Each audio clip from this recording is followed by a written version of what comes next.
ಮಕ್ಕಳ ಮಂಟಪ. ಇಂದಿನ ಕಾರ್ಯಕ್ರಮದಲ್ಲಿ ಪರೀಕ್ಷೆಗೆ ಸಿದ್ಧರಾಗೋಣ ಬನ್ನಿ ಈ ಮಾಲಿಕೆಯಲ್ಲಿ ಗಣಿತ ವಿಷಯ ಕುರಿತು ಸದ್ವಿದ್ಯಾ ಶಾಲೆಯ ಶಿಕ್ಷಕರಾದ ಪ್ರದೀಪ್ KR ಅವರಿಂದ ಮಾಹಿತಿ. ಇವರೊಂದಿಗೆ ಭಾಗವಹಿಸುತ್ತಾರೆ ದಿಗ್ವಿಜಯ್ B. ಕೇಳುಗರಿಗೆ ನಮಸ್ಕಾರ. ಇಂದಿನ ಮಕ್ಕಳ ಮಂಟಪ ಕಾರ್ಯಕ್ರಮಕ್ಕೆ ತಮ್ಮೆಲ್ಲರಿಗೂ ಪ್ರೀತಿಯ ಸ್ವಾಗತ. ಇವತ್ತಿನ ಈ ಕಾರ್ಯಕ್ರಮದಲ್ಲಿ SSLC ಪರೀಕ್ಷಾ ಸಿದ್ಧತಾ ಸರಣಿ. ಇಂದು ನಾವು ಆಯ್ಕೆ ಮಾಡಿಕೊಂಡಿರೋ ವಿಷಯ ಗಣಿತ ಅಂದರೆ ಮ್ಯಾಥ್ಸ್. ಮಾಹಿತಿಯನ್ನು ಕೊಡಲಿಕ್ಕೆ ಕಾರ್ಯಕ್ರಮದಲ್ಲಿದ್ದಾರೆ ಮೈಸೂರಿನ ಸದ್ವಿದ್ಯಾ ಶಾಲೆಯ ಶಿಕ್ಷಕರಾದಂತಹ ಪ್ರದೀಪ್ KR ಅವರು. ಅವ್ರನ್ನ ಕಾರ್ಯಕ್ರಮಕ್ಕೆ ಸ್ವಾಗತ ಕೋರ್ತಾ ಕಾರ್ಯಕ್ರಮ ಆರಂಭ ಮಾಡ್ತೀನಿ. ಸರ್ ನಮಸ್ಕಾರ, ಕಾರ್ಯಕ್ರಮಕ್ಕೆ ಸ್ವಾಗತ. ನಮಸ್ಕಾರ ಸರ್. ಪ್ರದೀಪ್ ಅವರಿಗೆ ಎಷ್ಟು ವರ್ಷದ ಅನುಭವ? ನಾನು ಸದ್ವಿದ್ಯಾ ಶಾಲೆಯಲ್ಲಿ ಕಳೆದ 33 ವರ್ಷಗಳಿಂದ ಗಣಿತ ಮತ್ತು ವಿಜ್ಞಾನನ ಬೋಧಿಸ್ತಾ ಇದ್ದೇನೆ. ಸರ್, ಭಾಳ ಸುದೀರ್ಘವಾದ ತಮ್ಮ ಒಂದು ವೃತ್ತಿ ಜೀವನ. ಹೌದು. ಬಹಳಷ್ಟು ವಿದ್ಯಾರ್ಥಿಗಳನ್ನು ನೋಡಿದಿರಿ, ಬಹಳಷ್ಟು ಪ್ರಶ್ನೆ ಪತ್ರಿಕೆಗಳನ್ನು ನೋಡಿದಿರಿ, ಬಹಳಷ್ಟು ಎಕ್ಸಾಮ್ಗಳನ್ನು ನೋಡ್ಬಿಟ್ಟಿದ್ದೀರಿ. ಖಂಡಿತ ಸರ್, ಖಂಡಿತ. ಹಾಗೆ ಬಹಳಷ್ಟು ಪ್ಯಾಟ್ರನ್ ಚೇಂಜ್ ಆಗಿರೋದು, ಹಾಗೆ ಕೂಡ ಸಿಲೆಬಸ್ ಚೇಂಜ್ ಆಗಿರೋದು ಎಲ್ಲ ಕೂಡ ತಾವು ಗಮನಿಸಿದಿರಿ. ಸರ್, ಮೊದಲನೇದಾಗಿ ಯಾವತ್ತಿದೆ ಸರ್ ಎಕ್ಸಾಮು ನಿಮ್ಮ ಗಣಿತ? 18ರಿಂದ ಎಕ್ಸಾಮ್ ಶುರು ಆಗುತ್ತೆ. ಗಣಿತ ಮಾರ್ಚ್ 28 ಇದೆ. ಸಮಯ 10ರಿಂದ 1:15. ಓಕೆ, 10ರಿಂದ 1:15, 3/4 ಗಂಟೆ ಬರೀಬೇಕು ವಿದ್ಯಾರ್ಥಿಗಳು. 15 ನಿಮಿಷ ಓದಲಿಕ್ಕಿರುತ್ತೆ. ಖಂಡಿತ. ಹಾಗೆ ಸರ್, 100ಕ್ಕೆ 100 ಬರೀಬೇಕಾ? ಇಲ್ಲ, 80ಕ್ಕೆ ಸರ್. 20 ಇಂಟರ್ನಲ್ ಮಾರ್ಕ್ಸ್ ಅಂತ ಇರುತ್ತೆ. ಬರೀ 80ಕ್ಕೆ ಮಾತ್ರ ಬರೆದ್ರೆ ಸಾಕು. ಅವರು ವಿದ್ಯಾರ್ಥಿಗಳಿಗೆ ಅಲ್ಲೂ ಕೂಡ ಅನುಕೂಲ. ನಾವೆಲ್ಲ ಕಾರ್ಯಕ್ರಮದಲ್ಲಿ ಹೇಳ್ತಾ ಇರ್ತೀವಿ, ವಿದ್ಯಾರ್ಥಿ ಸ್ನೇಹಿ ಪರೀಕ್ಷೆಗಳಾಗ್ತಾ ಇದ್ದಾವೆ. SLC ಆಗಿರ್ಬೋದು, PUC ಆಗಿರ್ಬೋದು. ಆದರೆ ವಿದ್ಯಾರ್ಥಿಗಳದನ್ನು ಗಮನಿಸ್ಕೊಳ್ಳೋದು ಭಾಳ ಮುಖ್ಯ. ಮೊದಲನೇದಾಗಿ ಕ್ವಶನ್ ಪೇಪರ್ ಪ್ಯಾಟರ್ನ್ ಬಗ್ಗೆ ಬರೋದಾದರೆ ಎಷ್ಟು ಮಾರ್ಕ್ಸ್ ಕ್ಯಾರಿ ಮಾಡುತ್ತೆ ವಿಭಾಗಗಳು, ಅದ್ರ ಬಗ್ಗೆ ಹೇಳ್ಬಿಡಿ sir. Yes sir. Question paper pattern ಹೀಗಿರುತ್ತೆ. ಒಟ್ಟು 80 ಅಂಕಗಳು. ಅದರಲ್ಲಿ ಫಸ್ಟ್ ಮೈನು MCQ ಅಂದರೆ ಬಹು ಆಯ್ಕೆ ಪ್ರಶ್ನೆಗಳು 8 ಪ್ರಶ್ನೆ ಇರುತ್ತೆ. ಅದಾದ್ಮೇಲೆ ವೆರಿ ಶಾರ್ಟ್ ಆನ್ಸರ್ ಅಥವಾ ಅತಿ ಕಿರು ಉತ್ತರದ ಪ್ರಶ್ನೆಗಳು ಮತ್ತೆ 8, 1 ಮಾರ್ಕ್ಸ್. ಅದು ಸೊ 1 ಮಾರ್ಕ್ ಟೋಟಲಿ 16 ನಂಬರ್ಗೆ ಇರುತ್ತೆ. ಅದಾದ್ಮೇಲೆ ಕಿರು ಉತ್ತರ ಪ್ರಶ್ನೆಗಳು ಅಂದರೆ ಶಾರ್ಟ್ ಆನ್ಸರ್ 2 ಅಂಕಗಳದ್ದು 8 ಪ್ರಶ್ನೆ. ಸೊ 2 8 16. ಅದಾದ್ಮೇಲೆ ಲಾಂಗ್ ಆನ್ಸರ್ 3 ಅಂಕದ್ದು 9 ಪ್ರಶ್ನೆ, 3 9 27. ಅದಾದ್ಮೇಲೆ ಮತ್ತೆ ವೆರಿ ಲಾಂಗ್ ಆನ್ಸರ್ 4 ಪ್ರಶ್ನೆಗಳು 4 ಅಂಕಗಳು, 4 4 16. ಆಮೇಲೆ ಕೊನೆ ಮೈನಲ್ಲಿ ಒಂದೇ ಒಂದು ಪ್ರಶ್ನೆ 5 ಅಂಕಗಳಿಗಿರುತ್ತೆ. ಒಟ್ಟು 80 ಅಂಕಗಳು. 1 ಅಂಕದ ಬಿಟ್ಟು ಎಲ್ಲದಕ್ಕೂ ಚಾಯ್ಸ್ ಇದೆಯಾ? 2 ಮಾರ್ಕ್ಸ್ಗೆ ಮತ್ತೆ 3 ಮಾರ್ಕ್ಸ್ಗೆ, 4 ಮಾರ್ಕ್ಸ್ಗೆ, 5 ಮಾರ್ಕ್ಸ್ಗೆ ಇಂಟರ್ನಲ್ ಚಾಯ್ಸ್ ಅಂತ ಕೆಲವು ಪ್ರಶ್ನೆಗಳಿಗೆ ಮಾತ್ರ ಇರುತ್ತೆ, ಎಲ್ಲದಕ್ಕೂ ಇರಲ್ಲ. ಬಹಳ ಸುಲಭವಾಗಿದೆ ಪ್ರಶ್ನೆ ಪತ್ರಿಕೆ ಅಂತ ತಾವು ಹೇಳ್ತೀರಿ ಅಂತ ಕಾಣುತ್ತೀಗ. ಯಾಕೆಂದ್ರೆ ನೀವು ಅದ್ರ ಬಗ್ಗೆ ಬಹಳ ಸುದೀರ್ಘವಾಗಿ ಕೆಲಸವನ್ನ ಮಾಡಿದವರು, ಟೀಚ್ ಮಾಡಿದವರು. ಬಹಳಷ್ಟು ವಿದ್ಯಾರ್ಥಿಗಳು ನೋಡಿದ ಪ್ರಕಾರನೇ ಗಣಿತ ಅಂದ ತಕ್ಷಣ ಹೆದರಿಕೆ ಶುರು ಆಗುತ್ತೆ. ಅಯ್ಯೋ, ಗಣಿತ ಅಂದ್ರೆ ಕಬ್ಬಿಣದ ಕಡಲೆ ಅನ್ನೋ ಒಂದು ಭಾವನೆ ಇದೆ. ಈ ಮ್ಯಾಥಮೆಟಿಕ್ಸ್ ಅನ್ನುವಂಥದ್ದು ಎಲ್ಲರಿಗೂ ಕೂಡ ಕಬ್ಬಿಣದ ಕಡಲೆ. ಅಂದರೆ ಓದೋ ಮಕ್ಕಳಿಗೆ ಬಿಟ್ಟು ಅಲ್ವಾ ಸರ್? ಆ ಕಬ್ಬಿಣದ ಕಡಲೆಯನ್ನ ಸರಳ ಕಡಲೆ ಮಾಡಲಿಕ್ಕೆ ನೀವು ಇವತ್ತು ಬಂದಿದ್ದೀರಿ. ಬಹಳ ಸಂತೋಷ ಸರ್. ಖಂಡಿತ ಸರ್. ಅದಕ್ಕೆ ನಮ್ಮ ಕರ್ನಾಟಕ ಶಾಲಾ ಪರೀಕ್ಷಾ ಮಂಡಳಿ ತುಂಬ ಒಳ್ಳೆ ರೀತಿಯ ನಿರ್ಧಾರನ ತಗೊಂಡಿದ್ದಾರೆ. ಮಕ್ಕಳಿಗೆ ಕ್ವಶನ್ ಪೇಪರ್ ಪ್ಯಾಟರ್ನ್ ಒಂದೇ ಅಲ್ಲ, ಏನು ಓದಬೇಕು, ಹೇಗೆ ಓದಬೇಕು ಅನ್ನೋದನ್ನು ತುಂಬ ಕ್ಲಿಯರಾಗಿ ಹೇಳ್ಕೊಟ್ಟಿದ್ದಾರೆ. ಇದನ್ನು ಸರಿಯಾಗಿ ಫಾಲೋ ಮಾಡಿದ್ರೆ ಒಂದು ಮಗುನೂ ಫೇಲ್ ಆಗಲ್ಲ ಅಂತ ನಾನು ಅನ್ಕೋತೀನಿ. Yes sir. ಈಗ ಬ್ಲೂ ಪ್ರಿಂಟ್ ಪ್ಯಾಟರ್ನ್ ಬಗ್ಗೆ ಹೇಳಿದ್ರೆ ಎಲ್ಲ ಪರೀಕ್ಷೆಗಳು ಕೂಡ, ಎಲ್ಲ ಸಬ್ಜೆಕ್ಟ್ ಪರೀಕ್ಷೆಗಳು ಕೂಡ ಬ್ಲೂ ಪ್ರಿಂಟ್ ಪ್ರಕಾರನೇ ನಿರ್ಧಾರ ಆಗ್ತಾ ಇದೆ. ಹೌದಾ ಸರ್? ಖಂಡಿತ ಸರ್. ಯಾಕೆ ಅಂತ ಹೇಳಿದ್ರೆ, ನಾವು ನೀವೆಲ್ಲ ಓದಬೇಕಾದ್ರೆ ಒಂದು ವರ್ಷದಲ್ಲಿ ಇಡೀ ಪಠ್ಯ ಪುಸ್ತಕದಲ್ಲಿ ಎಲ್ಲಿ ಬೇಕಾದರೂ ಕೇಳಬಹುದು. ಆಮೇಲೆ 100ಕ್ಕೆ 100 ಬರೀಬೇಕಿತ್ತು. ಆದರೆ ಇವಾಗ ವಿದ್ಯಾರ್ಥಿಗಳಿಗೆ ಏನಾಗ್ಬಿಟ್ಟಿದೆ, 80 ಅಂಕಕ್ಕೆ ಬರೀಬೇಕು. ಹಾಗೆ ಕೂಡ ಇಂತಿಂಥದ್ದೇ ಬರುತ್ತೆ ಅಂತಲೂ ಕೂಡ ನಿಗದಿ ಆಗ್ಬಿಟ್ಟಿದೆ ಸರ್. ಅದನ್ನು ಹೇಳ್ಬಿಡಿ ನಮಗೆ. ಖಂಡಿತ ಸರ್, ತುಂಬಾನೇ ಸುಲಭ ಮಾಡಿಬಿಟ್ಟಿದ್ದಾರೆ. ಈಗ ಗಣಿತದಲ್ಲಿ ಹೇಳೋದಾದ್ರೆ ಕ್ವಶನ್ ಪೇಪರ್ ಪ್ಯಾಟರ್ನ್ ಅಲ್ಲಿ ವೆರಿ ಈಸಿ ಕ್ವಶನ್ಸ್ 30%, ಅಂದ್ರೆ 80ಕ್ಕೆ 24 ಅಂಕಗಳು. ಆವರೇಜ್ ಸಾಧಾರಣ 50%, ಅಂದ್ರೆ 40 ಅಂಕಗಳಿಗೆ. ಕಠಿಣ ಅಂತಿದೆಯಲ್ಲ ಅದು 16 ಅಂಕಗಳಿಗಿರುತ್ತೆ. ಅಂದ್ರೆ 24 + 40 64 ಅಂಕಗಳು. ಅವರು 4 ಮಾಡೆಲ್ ಪೇಪರ್ ಮತ್ತು LBA ಲೆಸನ್ ಬೇಸ್ ಅಸೆಸ್ಮೆಂಟ್ ಏನಿದೆ ಅದನ್ನು ಓದ್ಕೊಂಡ್ರೆ ಸಾಕು, ಅದರಿಂದಾನೇ ಬರುತ್ತೆ. ಈ 16 ಅಂಕಗಳಿಗೆ ಮಾತ್ರ ತುಂಬ ಬುದ್ಧಿವಂತ ಮಕ್ಕಳು ಟೆಕ್ಸ್ಟ್ ಬುಕ್ನು ಓದಬೇಕಾಗುತ್ತೆ. ಪ್ರಶ್ನೆಗಳು ಟೆಕ್ಸ್ಟ್ ಬುಕ್ ಇಂದಾನೇ ನೇರವಾಗಿ ಕೊಡಬೇಕು ಅಂತಿಲ್ಲ. ನಂಬರ್ ಚೇಂಜ್ ಮಾಡ್ಬೋದು, ಕಾನ್ಸೆಪ್ಟ್ ಚೇಂಜ್ ಮಾಡಬೇಕಾದ್ರೂ ಕೇಳ್ಬೋದು. ಪರಿಕಲ್ಪನೆಗಳು ಸರಿಯಾಗಿ ಅರ್ಥ ಮಾಡ್ಕೊಂಡಿದ್ರೆ ಅವ್ರಿಗೆ ಏನು ಕಷ್ಟ ಆಗಲ್ಲ. ಆದ್ರೆ ಒಬ್ಬ ಸಾಧಾರಣ ವಿದ್ಯಾರ್ಥಿಗೆ ಈಗ 80ಕ್ಕೆ 60 ಅಂಕ ತಗೋಬೇಕು ಅಂದ್ರೆ ಜಸ್ಟ್ ಬ್ಲೂ ಪ್ರಿಂಟ್ ನ ಫಾಲೋ ಮಾಡಿದ್ರೆ ಸಾಕು, ಇನ್ನೇನು ಬೇಕಾಗಿಲ್ಲ. ಚಾಪ್ಟರ್ ವೈಸ್ ವೈಟೇಜ್ ಈ ವರ್ಷ ಒಂದು ಚಾಪ್ಟರ್ಗೆ ಅವ್ರು ಏನು ವೈಟೇಜ್ ಹೇಳ್ತಾರೆ ಅದರಲ್ಲಿ ಯಾವುದೇ ವ್ಯತ್ಯಾಸನೂ ಇರಲ್ಲ. ಈಗ 1 ಅಂಕದ ಪ್ರಶ್ನೆ ಅಂದ್ರೆ ಆ ಚಾಪ್ಟರ್ ಇಂದ 1 ಅಂಕನೇ ಬರುತ್ತೆ. 2 ಅಂಕದ ಪ್ರಶ್ನೆಗಳಿಗೆ ಮಾತ್ರ ಆ ಚಾಪ್ಟರ್ ಮೀಸಲಾಗಿದೆ ಅಂದ್ರೆ ಅದೇ ಬರುತ್ತೆ. ಹಾಗಾಗಿ last year theme based question paper ಅಂತಿತ್ತು. ಅವಾಗ ಏನಾಗ್ತಿತ್ತು, 3-4 ಚಾಪ್ಟರ್ಗಳನ್ನ ಸೇರಿಸಿ ಆಲ್ಜಿಬ್ರಾ 26, ಜಾಮೆಟ್ರಿ 16 ಅಂತೆಲ್ಲ ಇತ್ತು. ಅವಾಗ ಯಾವುದೇ ಒಂದು ಪರ್ಟಿಕ್ಯುಲರ್ ಚಾಪ್ಟರ್ ಅಲ್ಲಿ ಇಷ್ಟೇ ಮಾರ್ಕ್ಸ್ ಬರುತ್ತೆ ಅಂತ ಯಾರಿಗೂ ಹೇಳಕ್ ಸಾಧ್ಯನೇ ಇರಲಿಲ್ಲ. ಆದರೆ ಈ ವರ್ಷ ಥೀಮ್ ಬೇಸ್ಡ್ ಕ್ವಶನ್ ಪೇಪರ್ ಅಲ್ಲ, ಚಾಪ್ಟರ್ ವೈಸ್ ವೈಟೇಜ್ ಅವರು ಕ್ಲಿಯರ್ ಆಗಿ ಮೆನ್ಷನ್ ಮಾಡಿಬಿಟ್ಟಿದ್ದಾರೆ ಬ್ಲೂ ಪ್ರಿಂಟ್ ನಲ್ಲಿ. ಅದೇ ತರ ಬರುತ್ತೆ. ಮಾಡೆಲ್ ಪೇಪರ್ ಹಾಗೆ ಇದೆ. ಈಗ ಪ್ರಿಪರೇಟರಿಗೆ ಆಗಲೇ 2 ಎಕ್ಸಾಮ್ ಆಗಿದೆ, ಅದು ಹಾಗೆ ಇದೆ. 3ನೇ ಪ್ರಿಪರೇಟರಿ ಫೆಬ್ರವರಿ ಕೊನೆ ವಾರದಲ್ಲಿ ನಡೆಯುತ್ತೆ, ಅದು ಹಾಗೆ ಇರುತ್ತೆ. ಬೋರ್ಡ್ ಎಕ್ಸಾಮು ಹಾಗೆ ಇರುತ್ತೆ. ಸೊ ಒಬ್ಬ ಮಗು 4 ಮಾಡೆಲ್ ಪೇಪರ್, ಈ 3 ಪ್ರಿಪರೇಟರಿ ಮತ್ತೆ LBA ಅಂತ ಏನು ಮಾಡಿದ್ದಾರೆ ಅದನ್ನು ಓದ್ಕೊಂಡ್ಬಿಟ್ರೆ 70 ಅಂಕಗಳು ಖಂಡಿತ ತಗೋಬಹುದು ನನ್ನ ಪ್ರಕಾರ. ಇನ್ನು 10 ಅಂಕಗಳಿಗೆ ಒಂದು ಸ್ವಲ್ಪ ಕಷ್ಟಪಡಬೇಕಾಗುತ್ತೆ. ಅಂದರೆ 80ಕ್ಕೆ 80 ತಗೋಬೇಕು ಅಂದರೆ ಸ್ವಲ್ಪ ಕಷ್ಟಪಡಬೇಕಲ್ವ ಸರ್? ಖಂಡಿತ. 64 ಅಂಕಗಳು ಇದ್ರ ಬೇಸಿಸ್ ಮೇಲೆ ಇರುತ್ತೆ. 16 ಅಂಕಗಳಿಗೆ ಅವರು ಟೆಕ್ಸ್ಟ್ ಬುಕ್ ಓದಬೇಕಾಗುತ್ತೆ. ಓಕೆ, ಈಗ ಕ್ವಶನ್ ಪೇಪರ್ ಪ್ಯಾಟರ್ನ್ ಬಗ್ಗೆ ಹೇಳಿದ್ರಿ. ಬ್ಲೂ ಪ್ರಿಂಟ್ ಸ್ವಲ್ಪ ಚಾಪ್ಟರ್ ವೈಟೇಜ್ ಕೂಡ ಹೇಳ್ಬಿಟ್ರೆ ವಿದ್ಯಾರ್ಥಿಗಳ ಅನುಕೂಲ ಆಗುತ್ತೆ. ಟೋಟಲಿ ಮ್ಯಾಥಮೆಟಿಕ್ಸ್ ಅಲ್ಲಿ 14 ಚಾಪ್ಟರ್ಗಳಿದೆ ಸರ್. 14 ಚಾಪ್ಟರ್, ಅದರಲ್ಲೂ 3 ವಿಭಾಗ ಇದೆ ಅಲ್ವಾ? ಈಗ ವಿಭಾಗ ಅಂತ ಏನಿಲ್ಲ ಸರ್. ಈಗ ಥೀಮ್ ಬೇಸ್ಡ್ ಇದ್ದಾಗ ವಿಭಾಗ ಮಾಡಿದ್ರು, ಈಗ ಆತರ ಏನಿಲ್ಲ. 14 ಚಾಪ್ಟರ್ಗಳನ್ನ ವಿಭಾಗ ಮಾಡಿ ಯಾವ್ಯಾವ ಚಾಪ್ಟರ್ಗೆ ಎಷ್ಟೆಷ್ಟು ವೈಟೇಜು, ಮತ್ತೆ ಯಾವ್ದ್ರಲ್ಲಿ 1 ಮಾರ್ಕ್ ಕ್ವಶನ್ ಬರುತ್ತೆ, ಯಾವ್ದ್ರಲ್ಲಿ 2 ಮಾರ್ಕ್ಸ್ ಬರುತ್ತೆ, ಯಾವ್ದ್ರಲ್ಲಿ 3 ಮಾರ್ಕ್ಸ್ ಬರುತ್ತೆ, ಯಾವ್ದ್ರಲ್ಲಿ 4 ಮಾರ್ಕ್ಸ್ ಬರುತ್ತೆ, ಮತ್ತೆ ಯಾವ್ದ್ರಲ್ಲಿ 5 ಮಾರ್ಕ್ಸ್ ಬರುತ್ತೆ ಅಂತ ಅನ್ನೋದನ್ನ ತುಂಬಾ ಕ್ಲಿಯರ್ ಆಗಿ ಹೇಳ್ಬಿಟ್ಟಿದ್ದಾರೆ. ಹಾಗಾಗಿ ಯಾವುದೇ ರೀತಿಯ ಗೊಂದಲಗಳಿಗೆ ಅವಕಾಶ ಇಲ್ಲ. ಈಗ ಉದಾಹರಣೆಗೆ 14 ಚಾಪ್ಟರ್ಗಳನ್ನ ನಾವು ಈ ತರ ಡಿವೈಡ್ ಮಾಡ್ಕೋಬಹುದು. ಅದರಲ್ಲಿ ಮೊದಲನೇ ಚಾಪ್ಟರ್ ರಿಯಲ್ ನಂಬರ್ಸ್, ಕನ್ನಡದಲ್ಲಿ ವಾಸ್ತವ ಸಂಖ್ಯೆಗಳನ್ನು ಕರಿತೇವೆ. ಅದರಲ್ಲಿ 1 ಅಂಕದ 1 ಪ್ರಶ್ನೆ, 2 ಅಂಕದ 2 ಪ್ರಶ್ನೆ ಬರುತ್ತೆ. ಟೋಟಲಿ 3 ಕ್ವಶನ್ಸ್, ಮಾರ್ಕ್ಸ್ 5 ಇರುತ್ತೆ. ಸೊ ಹಾಗಾಗಿ ಇದರಲ್ಲಿ ನೀವು 4 ಮಾರ್ಕ್ಸ್ ಬರುತ್ತಾ 3 ಮಾರ್ಕ್ಸ್ ಬರುತ್ತಾ ಅಂತ ಗೊಂದಲನೇ ಇಲ್ಲ. ನೀವು ಈ ಚಾಪ್ಟರ್ ರೆಡಿ ಆಗುವಾಗ 1 ಅಂಕದ 1 ಪ್ರಶ್ನೆಗೆ ಮತ್ತು 2 ಅಂಕದ 2 ಪ್ರಶ್ನೆಗೆ ರೆಡಿ ಆದರೆ ಸಾಕು. ಹಾಗೇನೆ 2ನೇ ಚಾಪ್ಟರ್ ಪಾಲಿನಾಮಿಯಲ್ಸ್, ಬಹುಪದೋಕ್ತಿಗಳು ಅಂತಿದೆ. ಅದರಲ್ಲಿ 1 ಅಂಕದ 2 ಪ್ರಶ್ನೆ ಬರುತ್ತೆ, 3 ಅಂಕದ 1 ಪ್ರಶ್ನೆ ಬರುತ್ತೆ. ಸೊ ಮಕ್ಕಳಿಗೆ ಕ್ಲಿಯರ್ ಆಗಿ ಗೊತ್ತಾಗುತ್ತೆ. ಹಾಗಾದ್ರೆ ಈ ಚಾಪ್ಟರ್ ಇಂದ 2 ನಂಬರ್ಗೆ ಬರಲ್ಲ, 4 ನಂಬರ್ಗೆ ಬರಲ್ಲ, 5 ನಂಬರ್ ಬರಲ್ಲ. ಸೊ ಆ 2 ನಂಬರ್ಗೆ ಏನ್ ಬರುತ್ತೆ, ಏನ್ ಓದ್ಬೇಕು ಅನ್ನೋದು ತುಂಬಾನೇ ಕ್ಲಿಯರ್ ಆಗುತ್ತೆ. 3ನೇ ಚಾಪ್ಟರ್ 2 ಚರಾಕ್ಷರವುಳ್ಳ ರೇಖಾತ್ಮಕ ಸಮೀಕರಣಗಳ ಜೋಡಿಗಳು, ಅಂದ್ರೆ pair of linear equations in 2 variables ಅಂತ. ಈ ಚಾಪ್ಟರ್ ಇಂದ 1 ಅಂಕದ ಪ್ರಶ್ನೆ 2 ಬರುತ್ತೆ, 2 ಅಂಕದ ಪ್ರಶ್ನೆ 1 ಬರುತ್ತೆ, ಮತ್ತೆ 4 ಅಂಕದ ಪ್ರಶ್ನೆ 1 ಬರುತ್ತೆ. ಒಟ್ಟು ಈ ಚಾಪ್ಟರ್ ಇಂದ 8 ನಂಬರ್ ತಗೋಬಹುದು. ಅದು ಗ್ರಾಫ್ಗೆ ಇರುವಂತಹ ಚಾಪ್ಟರ್, ಇದು ಈಸಿಯಾಗಿ ಮಾರ್ಕ್ಸ್ ತಗೊಳ್ಳುವಂತ ಚಾಪ್ಟರ್. ಹಾಗಾಗಿ ಪ್ರತಿ ಚಾಪ್ಟರ್ ಅಲ್ಲೂ ಅವರು ವೈಟೇಜ್ ಕೊಟ್ಟಿರೋದ್ರಿಂದ ನಾವು ಎಂತ ಪ್ರಶ್ನೆ ಬರುತ್ತೆ ಎಕ್ಸಾಮ್ಗೆ ಅಂತ ಮೊದಲೇ ಊಹಿಸಬಹುದು. ಅದೇ ತರ ಪ್ರಿಪೇರ್ ಆಗ್ಬೋದು. 4ನೇ ಚಾಪ್ಟರ್ ವರ್ಗ ಸಮೀಕರಣಗಳು, ಕ್ವಾಡ್ರಾಟಿಕ್ ಇಕ್ವೇಷನ್ ಅಂತ ಹೇಳಿ. ಅದರಲ್ಲಿ 1 ಅಂಕದ ಪ್ರಶ್ನೆ 1 ಇರುತ್ತೆ, 2 ಅಂಕದ ಪ್ರಶ್ನೆ 1 ಇರುತ್ತೆ, 3 ಅಂಕದ ಪ್ರಶ್ನೆ 1 ಇರುತ್ತೆ. ಒಟ್ಟು 3 ಪ್ರಶ್ನೆಗಳು, ಒಟ್ಟು ಅಂಕಗಳು 6. ನಂತರ 5ನೇ ಚಾಪ್ಟರ್ ಸಮಾಂತರ ಶ್ರೇಣಿಗಳು, ಅರ್ಥಮೆಟಿಕ್ ಪ್ರೋಗ್ರೆಷನ್ ಅಂತ ಹೇಳಿ. 1 ಅಂಕದ 2 ಪ್ರಶ್ನೆ ಇರುತ್ತೆ, 2 ಅಂಕದ 1 ಪ್ರಶ್ನೆ ಇರುತ್ತೆ, ಮತ್ತೆ 4 ಅಂಕದ 1 ಪ್ರಶ್ನೆ ಇರುತ್ತೆ. ಒಟ್ಟು 4 ಪ್ರಶ್ನೆಗಳು, ಒಟ್ಟು ಅಂಕ 8. ಹಾಗೇನೆ 6ನೇ ಚಾಪ್ಟರ್ ಟ್ರಯಾಂಗಲ್ಸ್, ತ್ರಿಭುಜಗಳು. ಅದರಲ್ಲಿ 1 ಅಂಕದ 2 ಪ್ರಶ್ನೆ ಇರುತ್ತೆ, 3 ಅಂಕದ 1 ಪ್ರಶ್ನೆ ಇರುತ್ತೆ, ಮತ್ತೆ 4 ಅಂಕಗಳಿಗೆ ಈ ಚಾಪ್ಟರ್ ಅಲ್ಲಿ ನಾವು ಖಂಡಿತವಾಗಿ ಹೇಳ್ಬೋದು ಪ್ರಮೇಯ, ಥಿಯರಮ್ಸೇ ಬರುತ್ತೆ ಅಂತ.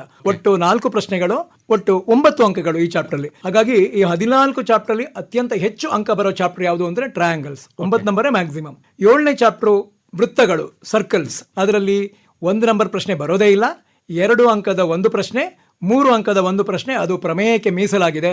ಹಾಗಾಗಿ ಈ ಚಾಪ್ಟರ್ ಏನ್ ಬರುತ್ತೆ ಅಂತ ತುಂಬಾ ಈಸಿಯಾಗಿ ಗೆಸ್ ಮಾಡಬಹುದು. Total weightage for this chapter is 5 marks.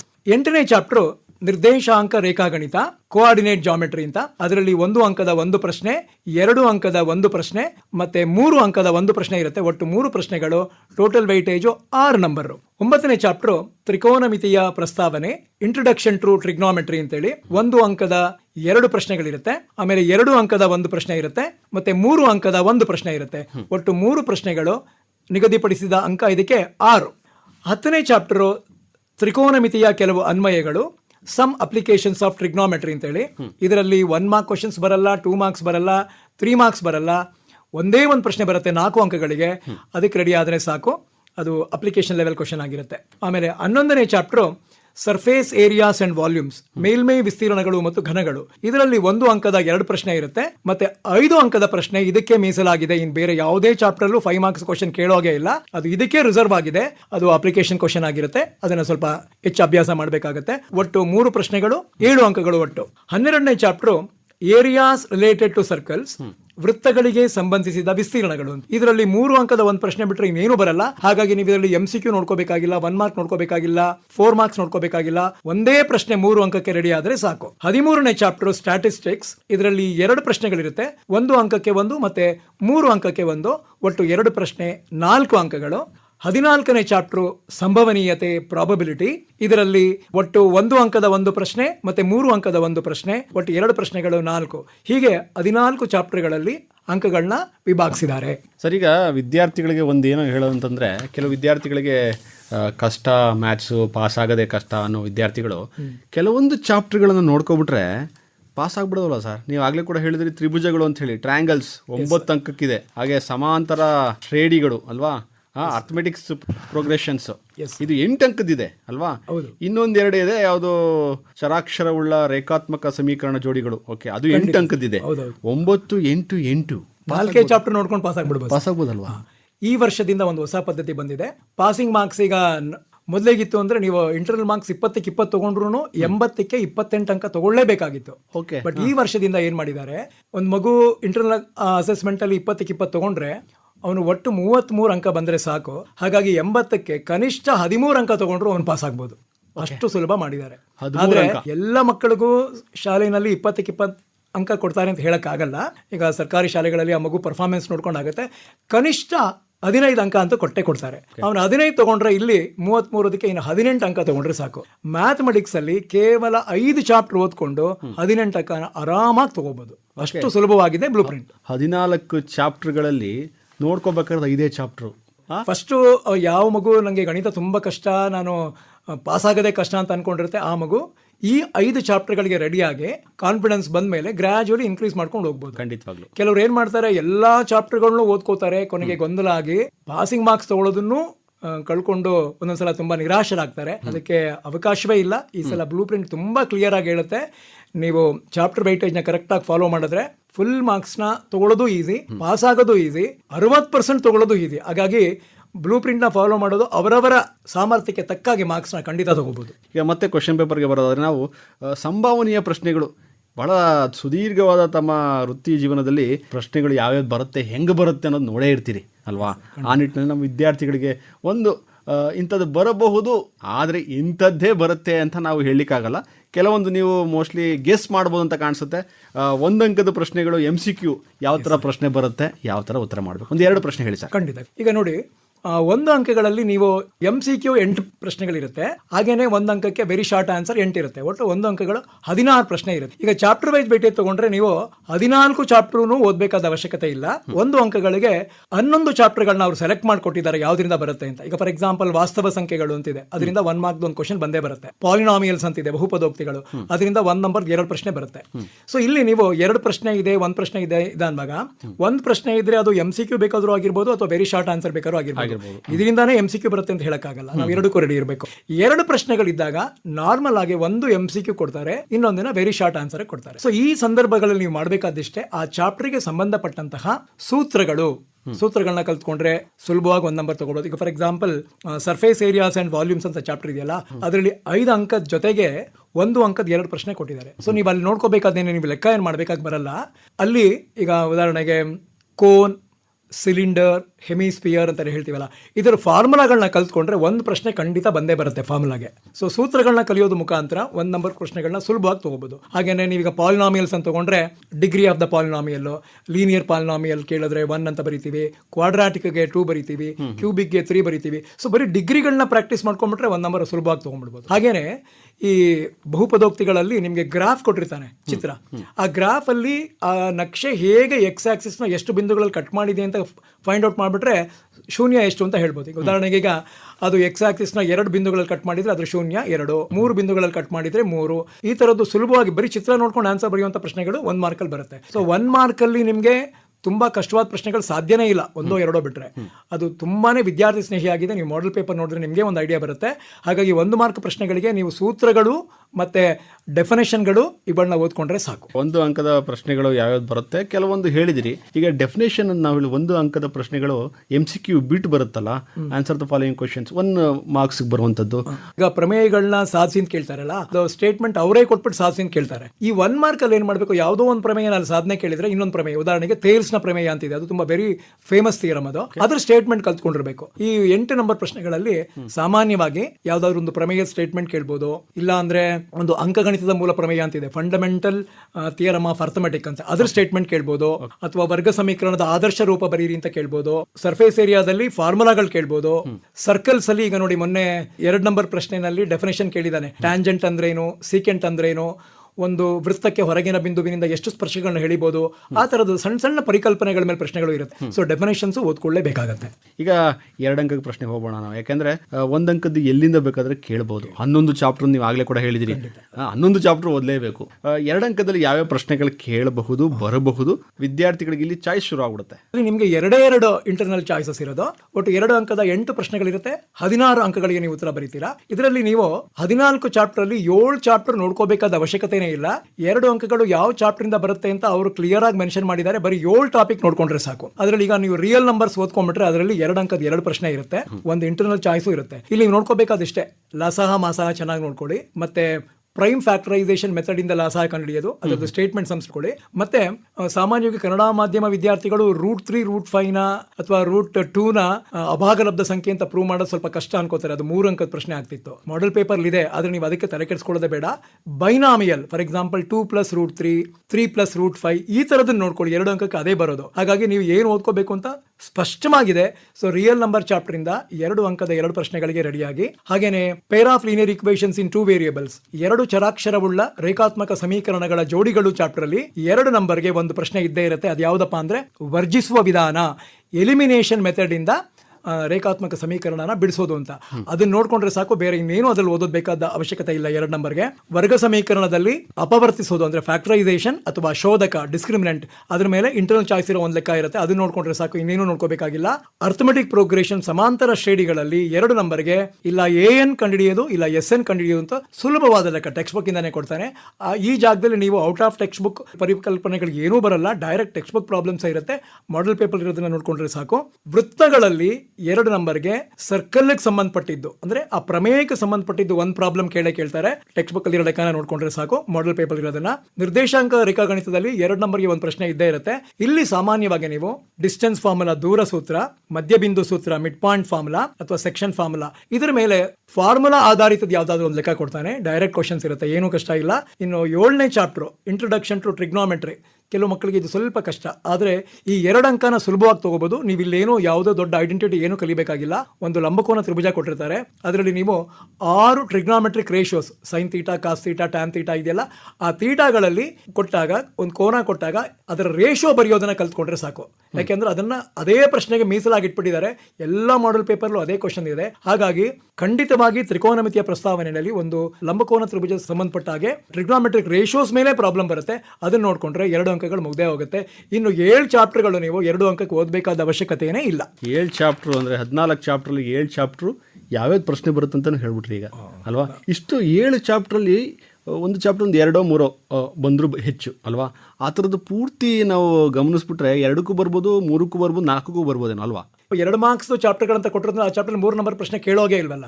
ಹಾಗಾಗಿ ನಿಮಗೆ ಗೆಸ್ ಮಾಡೋದು ಈಸಿ, ಏನು ಓದಬೇಕು ಅನ್ನೋದು ಸ್ಪಷ್ಟವಾಗಿದೆ. ಮಾಡೆಲ್ ಪೇಪರ್ನ ಫಾಲೋ ಮಾಡಿಬಿಟ್ರೆ ಸಾಕು. ನೆಕ್ಸ್ಟ್ ನಾವು ಬರೋದು 3 ಅಂಕದ ಪ್ರಶ್ನೆಗಳು. 27 ಅಂಕ. ವಿದ್ಯಾರ್ಥಿಗಳು ಯಾವುದನ್ನು ಕಾನ್ಸಂಟ್ರೇಟ್ ಮಾಡದೆ 24 ಅಂಕಗಳ ಈ 9 ಪ್ರಶ್ನೆಗಳನ್ನ ಕಾನ್ಸಂಟ್ರೇಟ್ ಮಾಡಿಬಿಟ್ರೆ ಪಾಸ್ ಅಲ್ವಾ ಸರ್? ಖಂಡಿತ. ಇದು 4th ಮೈನ್ ಆಗಿರುತ್ತೆ. ನಾರ್ಮಲಿ ಇದರಲ್ಲಿ 3 ಅಂಕದ 9 ಪ್ರಶ್ನೆಗಳು ಅಂದ್ರೆ 27 ಅಂಕಗಳಿರುತ್ತೆ.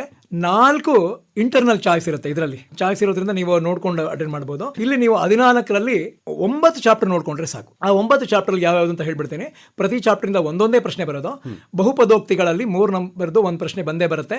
ಇಲ್ಲಿ ನೀವು ನೋಡ್ಕೋಬೇಕಾದ್ದು ಬಹುಪದೋಕ್ತಿಗಳನ್ನ ಶೂನ್ಯಗಳು ಕೊಟ್ಟಾಗ ಹೇಗೆ ಸಮೀಕರಣನ ಮಾಡೋದು, ಅಥವಾ ಒಂದು ಗ್ರಾಫ್ ಕೊಟ್ಬಿಟ್ಟು ಶೂನ್ಯ ಕಂಡುಹಿಡಿದ್ಬಿಟ್ಟು ಸಮೀಕರಣ ಮಾಡೋದು, ಆ ಲೆಕ್ಕ ಬರುತ್ತೆ ನಾರ್ಮಲ್ ಆಗಿ. ವರ್ಗ ಸಮೀಕರಣಗಳಲ್ಲಿ ನೀವು ಒಂದು ಸ್ಟೇಟ್ಮೆಂಟ್ ಪ್ರಾಬ್ಲಮ್ ಈ ಚಾಪ್ಟರ್ ಇಂದಾನೇ ಬರುತ್ತೆ. ಅದಕ್ಕೆ ಇಂಟರ್ನಲ್ ಚಾಯ್ಸ್ ಇರೋ ಸಾಧ್ಯತೆನೂ ಇದೆ. ಸೊ ಸ್ಟೇಟ್ಮೆಂಟ್ ಪ್ರಾಬ್ಲಮ್ನೇ ನೋಡ್ಕೋಬೇಕಿಲ್ಲಿ, ಬೇರೆ ಏನು ಬೇಕಾಗಿಲ್ಲ. ತ್ರಿಭುಜಗಳಲ್ಲಿ 3 ನಂಬರ್ಗೆ ಒಂದು ಪ್ರಮೇಯ ಆಧಾರಿತ ಪ್ರಶ್ನೆ ಇರುತ್ತೆ. ಇದು ಬೇಕಾದ್ರೆ ನಿಮಗೆ ಸ್ವಲ್ಪ ಟೆಕ್ಸ್ಟ್ ಬುಕ್ ಇಂದ ಒಂಚೂರು ಹೊರಗಡೆ ಹೋಗ್ಬೋದು ಕಾನ್ಸೆಪ್ಟ್. ಯಾಕಂದ್ರೆ ಮಾಡೆಲ್ ಪೇಪರ್ ನೋಡಿದ್ರೆ ಗೊತ್ತಾಗ್ತಾ ಇದೆ, ಟೆಕ್ಸ್ಟ್ ಬುಕ್ ಲೆಕ್ಕನೇ ಕೊಡಬೇಕು ಅಂತಿಲ್ಲ. ಆ ಪರಿಕಲ್ಪನೆ ಉಪಯೋಗಿಸಿ ಹೊರಗಡೆಯಿಂದಾನೂ ಲೆಕ್ಕ ಕೊಡ್ಬೋದು. ವೃತ್ತಗಳಲ್ಲಿ ನೀವು ಇನ್ನೇನು ಓದಕ್ಕೆ ಹೋಗ್ಬೇಡಿ, ಇದರಲ್ಲಿ ಪ್ರಾಬ್ಲಮ್ಸೇ ಬೇಕಾಗಿಲ್ಲ, ಬರೀ ಪ್ರಮೇಯ ನೋಡ್ಕೊಂಡ್ರೆ ಸಾಕು. ವೃತ್ತಗಳಲ್ಲಿ ಇರೋದೇ 2 ಪ್ರಮೇಯ. ಆ 2 ಪ್ರಮೇಯನು ಚೆನ್ನಾಗಿ ಪ್ರಾಕ್ಟೀಸ್ ಮಾಡಿದ್ರೆ ಅದ್ರಲ್ಲಿ ಒಂದು ಬಂದೇ ಬರುತ್ತೆ. ಸೊ ಗ್ಯಾರಂಟಿ ಸರ್ಕಲ್ ಅಲ್ಲಿ 3 ನಂಬರ್ ಆರಾಮಾಗಿ ತಗೋಬಹುದು. ಇನ್ನು ನಿರ್ದೇಶಾಂಕ ರೇಖಾಗಣಿತ 3 ನಂಬರ್ಗೆ ಸಾಮಾನ್ಯವಾಗಿ ಇಲ್ಲಿ ನಿಮಗೆ ಒಂದು ವರ್ಗ ಅಥವಾ ಸಮಾನಾಂತರ ಚತುರ್ಭುಜ ಅದರ ಕೋಆರ್ಡಿನೇಟ್ಸ್ಗಳನ್ನ ಕೊಟ್ಬಿಟ್ಟು ಅದನ್ನ ಪ್ರೂವ್ ಮಾಡಿ ಅಂತ ಕೇಳ್ಬೋದು. ಅಥವಾ ಸೆಕ್ಷನ್ ಫಾರ್ಮುಲಾ ಅಂತ ಇದೆ ನೋಡಿ, ವಿಭಾಗ ಸೂತ್ರ, ಅದ್ರ ಮೇಲೆ ಏನಾದರೂ ಪ್ರಶ್ನೆಗಳನ್ನ ಕೇಳ್ಬೋದು. ಬಿಟ್ರೆ ಇನ್ನೇನು ಬರೋಕ್ಕೆ ಸಾಧ್ಯನೇ ಇಲ್ಲ ಅಲ್ಲಿ. ಹಾಗೇನೆ ತ್ರಿಕೋನಮಿತಿಯ ಪ್ರಸ್ತಾವನೆ, ಇಂಟ್ರೊಡಕ್ಷನ್ ಟು ಟ್ರಿಗ್ನಾಮೆಟ್ರಿ. ಆವರೇಜ್ ಮಕ್ಕಳಿಗೆ ಇದು ಸ್ವಲ್ಪ ಕಷ್ಟ ಅಂತ ನಾನು ಕೇಳಿದ್ದೀನಿ. ಬುದ್ಧಿವಂತ ಮಕ್ಕಳು ಮಾಡ್ತಾರೆ. ಆದರೆ ಈವನ್ ಆವರೇಜ್ ಮಕ್ಕಳು ನೀವು 4 model paper 3 preparatory paper plus LBA ನೋಡಿಕೊಂಡ್ರೆ ಖಂಡಿತ 3 ಅಂಕ ತೊಗೊಳೋದು ಏನೂ ಕಷ್ಟ ಆಗಲ್ಲ.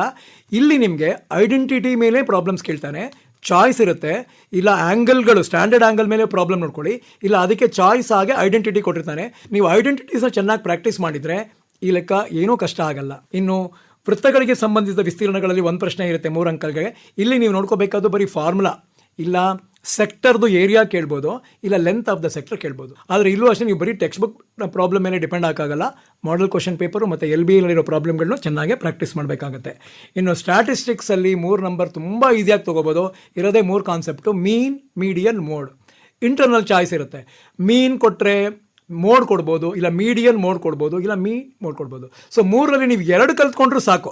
ನಿಮಗೆ 3 ಕಲಿಯೋಕ್ಕಾಗಲ್ವಾ? ಅಟ್ಲೀಸ್ಟ್ ಮೀನ್ ಮೋಡ್ ಅಥವಾ ಮೀಡಿಯನ್ ಮೋಡ್ ಯಾವುದಾದ್ರೂ 2 ಕಲ್ತ್ಕೊಂಡ್ರೂ 3 ಅಂಕಗಳು ತೊಗೋಬೋದು. ಯಾಕೆಂದರೆ ಇದಕ್ಕೆ ಕಂಪಲ್ಸರಿ ಇಂಟರ್ನಲ್ ಚಾಯ್ಸ್ ಇದ್ದೇ ಇರುತ್ತೆ. ಇನ್ನು ಕೊನೆಯ ಚಾಪ್ಟರ್ 9ನೇದು, ಇದರಲ್ಲಿ ಸಂಭವನೀಯತೆ.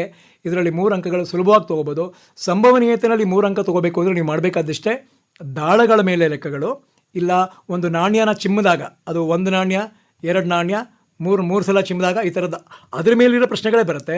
ಒಂದು ವೇಳೆ ಅದೆರಡೂ ಬರಲಿಲ್ಲ ಅಂದರೆ ಸುಮ್ಮನೆ ಈಗ ಒಂದು ಚೀಲದಲ್ಲಿ 1ರಿಂದ 90ರವರೆಗೆ ನಾನು ಅಂಕಗಳನ್ನ ಹಾಕ್ಬಿಟ್ಟು ಕಾರ್ಡ್ ಹಾಕಿರ್ತೀನಿ. ಯಾವುದೋ ಒಂದು ಮಗು ರ್ಯಾಂಡಮ್ ಆಗಿ ಒಂದನ್ನು ತೊಗೊಂಡಾಗ ಅದು ಅವಿಭಾಜ್ಯ ಸಂಖ್ಯೆ ಆಗ್ಬೋದು, ಅಥವಾ ಅದು ಸಮ ಸಂಖ್ಯೆ ಆಗ್ಬೋದು, ಸಂಯುಕ್ತ ಸಂಖ್ಯೆ ಆಗ್ಬೋದು, ಕಾಂಪೋಸಿಟ್ ನಂಬರ್ ಆಗುವಂತಹ ಸಾಧ್ಯತೆ ಎಷ್ಟು ಅಂತ ಈ ಥರ ಪ್ರಶ್ನೆ ಬಿಟ್ಟರೆ ಬೇರೆ ಇನ್ನೇನು ಬರೋಕ್ಕೆ ಸಾಧ್ಯ ಇಲ್ಲ. ಸಂಭವನೀಯತೆಯಲ್ಲಿ 3 ಅಂಕಗಳನ್ನ ತುಂಬ ಸುಲಭವಾಗಿ ತೊಗೋಬೋದು. ಇದು 3 ಅಂಕಗಳನ್ನ ಡಿಸ್ಟ್ರಿಬ್ಯೂಟ್ ಮಾಡಿರೋ ರೀತಿ. 3 ಅಂಕದ ಡಿಸ್ಟ್ರಿಬ್ಯೂಷನ್ 9 ಚಾಪ್ಟರ್ಗಳಲ್ಲಿ ನೀವು ಆಗಲೇ ಕೂಡ ಹೇಳಿದ್ರಿ. ಈಗ 1-2 ಪ್ರಶ್ನೆ ತಗೊಬಿಡಿ ಸರ್, ಯಾವುದಾದ್ರೂ ಇಂಪಾರ್ಟೆಂಟ್ ಅಂದರೆ ಇದು ಬಂದೇ ಬರುತ್ತೆ ಈ ಕಾನ್ಸೆಪ್ಟಲ್ಲಿ, ಅದನ್ನು ಹೆಂಗೆ ವಿಸ್ತರಿಸಿ ಅಥವಾ ವಿವರಿಸಿದ್ರೆ ವಿದ್ಯಾರ್ಥಿಗಳಿಗೆ ಅನುಕೂಲ? ಸಂಭಾವನೀಯವಾಗಿ ನೀವು ಗಮನಿಸಿರ್ತೀರಿ ಈ ಪ್ರಶ್ನೆ ಬರುತ್ತೆ ನೋಡ್ಕೊಳ್ಳಿ ಅನ್ನೋದಕ್ಕೆ 1-2 ಪ್ರಶ್ನೆ ಹೇಳ್ಬೋದಾ? ಓಕೆ, ಖಂಡಿತ. ನೋಡಿ, ಈಗ 3 ಅಂಕದಲ್ಲಿ ಸಂಖ್ಯಾಶಾಸ್ತ್ರದಲ್ಲಿ ನಾನು ಹೇಳಿದ್ನಲ್ಲ, ಮೀನ್, ಮೀಡಿಯನ್, ಮೋಡ್ ಅಂತಿದೆಯಲ್ಲ, ಅದು ನೀವೇನು ಟೆಕ್ಸ್ಟ್ ಬುಕ್ಕಲ್ಲಿರೋ ಲೆಕ್ಕಗಳು ಮಾಡಬೇಕಾದ ಅವಶ್ಯಕತೆನೇ ಇಲ್ಲ. ಮಾಡೆಲ್ ಪೇಪರು ಮತ್ತು LBAನಲ್ಲಿ ಸುಲಭವಾದ ಪ್ರಶ್ನೆಗಳನ್ನ ಆರಿಸ್ಕೊಟ್ಟಿದ್ದಾರೆ. ಸುಮಾರು ಕ್ವಶನ್ ರಿಪೀಟ್ ಆಗಿದೆ. ಅವೆರಡನ್ನ ಚೆನ್ನಾಗಿ ಪ್ರಾಕ್ಟೀಸ್ ಮಾಡಿದ್ರೆ 3 ಅಂಕ ಗ್ಯಾರಂಟಿ ಬಂದೇ ಬರುತ್ತೆ.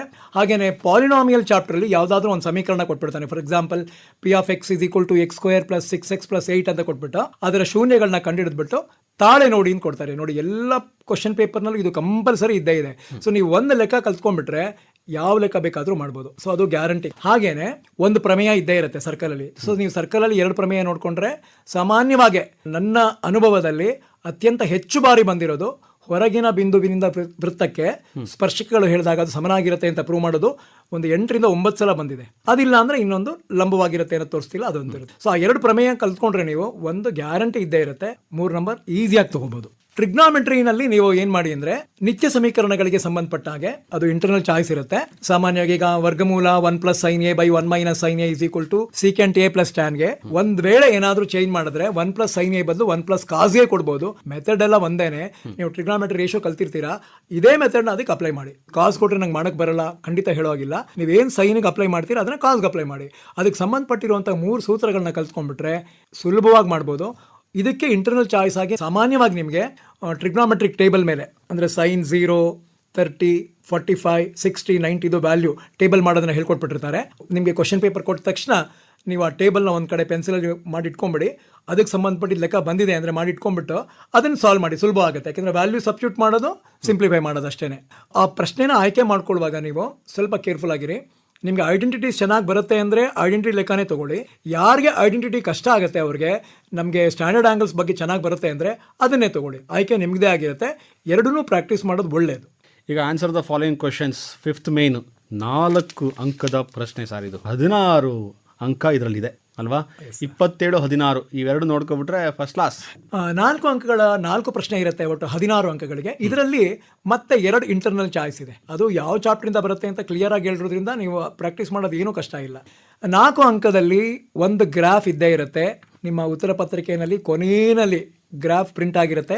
ನೀವು ಅದರ ವರ್ಕಿಂಗ್ನ ಅಲ್ಲೇ ಮಾಡೋದು ಒಳ್ಳೆಯದು. ಯಾಕಂದರೆ ನಿಮಗೆ 32 ಶೀಟ್ ಇರುವಂಥ ಒಂದು ಉತ್ತರ ಪತ್ರಿಕೆನ ಕೊಡ್ತಾರೆ. ಕೊನೆಯಲ್ಲಿ ಗ್ರಾಫ್ ಶೀಟ್ ಇರುತ್ತೆ. ಸೊ ಅದಕ್ಕೆ ಸಪರೇಟ್ ಆಗಿ ನೀವು ಟ್ಯಾಗ್ ಮಾಡಬೇಕಾದ ಅವಶ್ಯಕತೆ ಇಲ್ಲ. ಆ ಗ್ರಾಫ್ ಪಕ್ಕದಲ್ಲೇ ಅದರ ವರ್ಕಿಂಗ್ನ ತೋರಿಸಿ. ಆದರೆ ಕ್ವಶನ್ ನಂಬರ್ನ ಕರೆಕ್ಟಾಗಿ ಹಾಕಬೇಕು. ಸಾಮಾನ್ಯವಾಗಿ 34ನೇ ಪ್ರಶ್ನೆನೇ ಆಗಿರುತ್ತದೋ ಇರೋ ಮಾಡೆಲ್ ಪೇಪರ್ ಪ್ರಕಾರ. ಆದರೆ ನೀವು ಅದು ಕೊನೆಯಲ್ಲಿದೆ ಮಧ್ಯದಲ್ಲಿ ನಾನು ಜಾಗ ಖಾಲಿ ಬಿಟ್ಟಿದ್ದೀನಿ ಅವ್ರು ನೋಡ್ತಾರ ಅನ್ನೋ ಭಯ ಏನೂ ಬೇಕಾಗಿಲ್ಲ. ಖಂಡಿತ ಪ್ರತಿಯೊಂದು ಪೇಪರ್ನು ವ್ಯಾಲ್ಯೂ ಮಾಡುವಾಗ ಪ್ರತಿಯೊಂದು ಶೀಟ್ನು ನೋಡಲೇಬೇಕು ವ್ಯಾಲ್ಯೂ ಮಾಡೋರು. ಹಾಗಾಗಿ ಅದು ಕೊನೆಯಲ್ಲಿರುತ್ತೆ, ಅದನ್ನು ಮಾಡಿ 4 ನಂಬರ್ ಗ್ಯಾರಂಟಿ ಅದರಲ್ಲಿ. ಅಂದರೆ ಈ ಗ್ರಾಫ್ ಅನ್ನುವಂಥದ್ದು ಭಾಳ ಸುಲಭ ಆಗಿರುತ್ತೆ ಅಂತ ಖಂಡಿತ ಕಾಣಿಸುತ್ತೆ. ಯಾಕೆಂದರೆ ಎಲ್ಲ ಮಕ್ಕಳು ಮಾಡ್ತಾರೆ. ಗ್ರಾಫ್ ಅಷ್ಟು ಸುಲಭ ಮ್ಯಾಥ್ಸಲ್ಲಿ ಯಾವುದೂ ಇಲ್ಲ. ಯಾಕೆಂದರೆ ಸಿಂಪಲ್ ಮೆಥಡ್ ಇರುತ್ತೆ, ಅದನ್ನು ರೇಖಾಚಿತ್ರದ ಮೂಲಕ ವಿವರಿಸುವಂಥದ್ದು ಅಷ್ಟೇ ಅಲ್ವಾ. ಅದನ್ನ ನಾವು ಕರೆಕ್ಟಾಗಿ ಗುರುತಿಸ್ಬಿಟ್ರೆ 4 ಅಂಕ ನೀವು ಎಕ್ಸಾಮ್ ಹಾಲಿಗೆ ಹೋಗೋಕ್ಕಿಂತ ಮುಂಚೆನೇ 4 ಅಂಕ ನಿಮ್ಮ ಜೋಬಲ್ಲಿ ಇದ್ದಂಗೆ ಅಲ್ವಾ ಸರ್. ಪಾಸಿಂಗ್ ಪ್ಯಾಕೇಜ್ ಅಲ್ಲಿ ನಾವು ಇದನ್ನ ಇಂಪ್ರೂವ್ ಮಾಡ್ಕೊಂಡಿರ್ತೀವಿ. ಕರೆಕ್ಟ್ ಅಲ್ವಾ. ಯಾಕೆಂದ್ರೆ ನೀವು ಆಗಲೇ ಕೂಡ ಹೇಳಿದ್ರಿ 13 ಅಂಕ ಪಾಸು ಅಂತ, 4 ಅಂಕ ಬಂದೋಯ್ತಲ್ಲ ಸರ್. ಖಂಡಿತ ಇನ್ನು 8 ಅಂಕ ಉತ್ತರ ಅವರೇ ಕೊಟ್ಟಿರ್ತಾರೆ ಯಾವುದು MCQ ನಲ್ಲಿ. ಪಾಸ್ ಆಗಲ್ಲ ಅನ್ನೋ ವಿದ್ಯಾರ್ಥಿಗಳು ಇಷ್ಟು ನೋಡ್ಕೊಬಿಟ್ರೆ ಸಾಕಲ್ಲ ಸರ್. Yes sir please. ಆಮೇಲೆ ಅರ್ಥಮೆಟಿಕ್ ಪ್ರೋಗ್ರೆಷನ್ ಸಮಾಂತರ ಶ್ರೇಣಿಗಳಲ್ಲಿ 4 ಅಂಕದ ಇಂಟರ್ನಲ್ ಚಾಯ್ಸ್ ಇರುವಂಥ ಪ್ರಶ್ನೆ ಇರುತ್ತೆ. ಇದು ಸಾಮಾನ್ಯವಾಗಿ ಡೈರೆಕ್ಟಾಗಿ ಟೆಕ್ಸ್ಟ್ ಬುಕ್ಕಿಂದ ಕೊಡಲ್ಲ, ಪರಿಕಲ್ಪನೆ ಇಟ್ಕೊಂಡು ಅವರೇ ಓನ್ ಆಗಿ ಅಪ್ಲಿಕೇಶನ್ ಲೆವೆಲ್ ಕ್ವಶನ್ ಕೊಡ್ಬೋದು. ಆದರೆ ನೀವು ಅದಕ್ಕೆ ಎದುರ್ಕೋಬೇಕಾದ ಅವಶ್ಯಕತೆ ಇಲ್ಲ. 4 ಮಾಡೆಲ್ ಪೇಪರಲ್ಲಿ ಬಂದಿರೋ ಪ್ರಶ್ನೆಗಳು ಮತ್ತು LBL ಬಂದಿರೋ ಪ್ರಶ್ನೆಗಳನ್ನ ಪ್ರಾಕ್ಟೀಸ್ ಮಾಡಿದ್ರೆ ಅವ್ರು ಯಾವುದೇ ಹೊಸ ಪ್ರಶ್ನೆ ಕೊಟ್ಟರು ಇದನ್ನೇ ಒಂದು ಸ್ವಲ್ಪ ಬದಲಾವಣೆ ಮಾಡಿರ್ತಾರೆ. ಫಾರ್ಮುಲಾ ಅದೇ ಇರುತ್ತೆ, ಅದನ್ನು ಅರ್ಥ ಮಾಡ್ಕೊಂಡು ಮಾಡ್ಬೋದು. ಸೊ ಯಾರು 80ಕ್ಕೆ 80 ತೊಗೋಬೇಕು ಅಂತಿದ್ದೀರಾ ಅವರು ಸಮಾಂತರ ಶ್ರೇಣಿಗಳನ್ನ ಯಾವುದೇ ಕಾರಣಕ್ಕೂ ಬಿಡಬೇಡಿ. 4 ಮಾಡೆಲ್ ಪೇಪರ್ ಮತ್ತು LBL ಇರೋ ಪ್ರತಿ ಲೆಕ್ಕನ ನೀವು ಪ್ರಾಕ್ಟೀಸ್ ಮಾಡಿದ್ರೆ ಈಸಿ ಆಗುತ್ತೆ.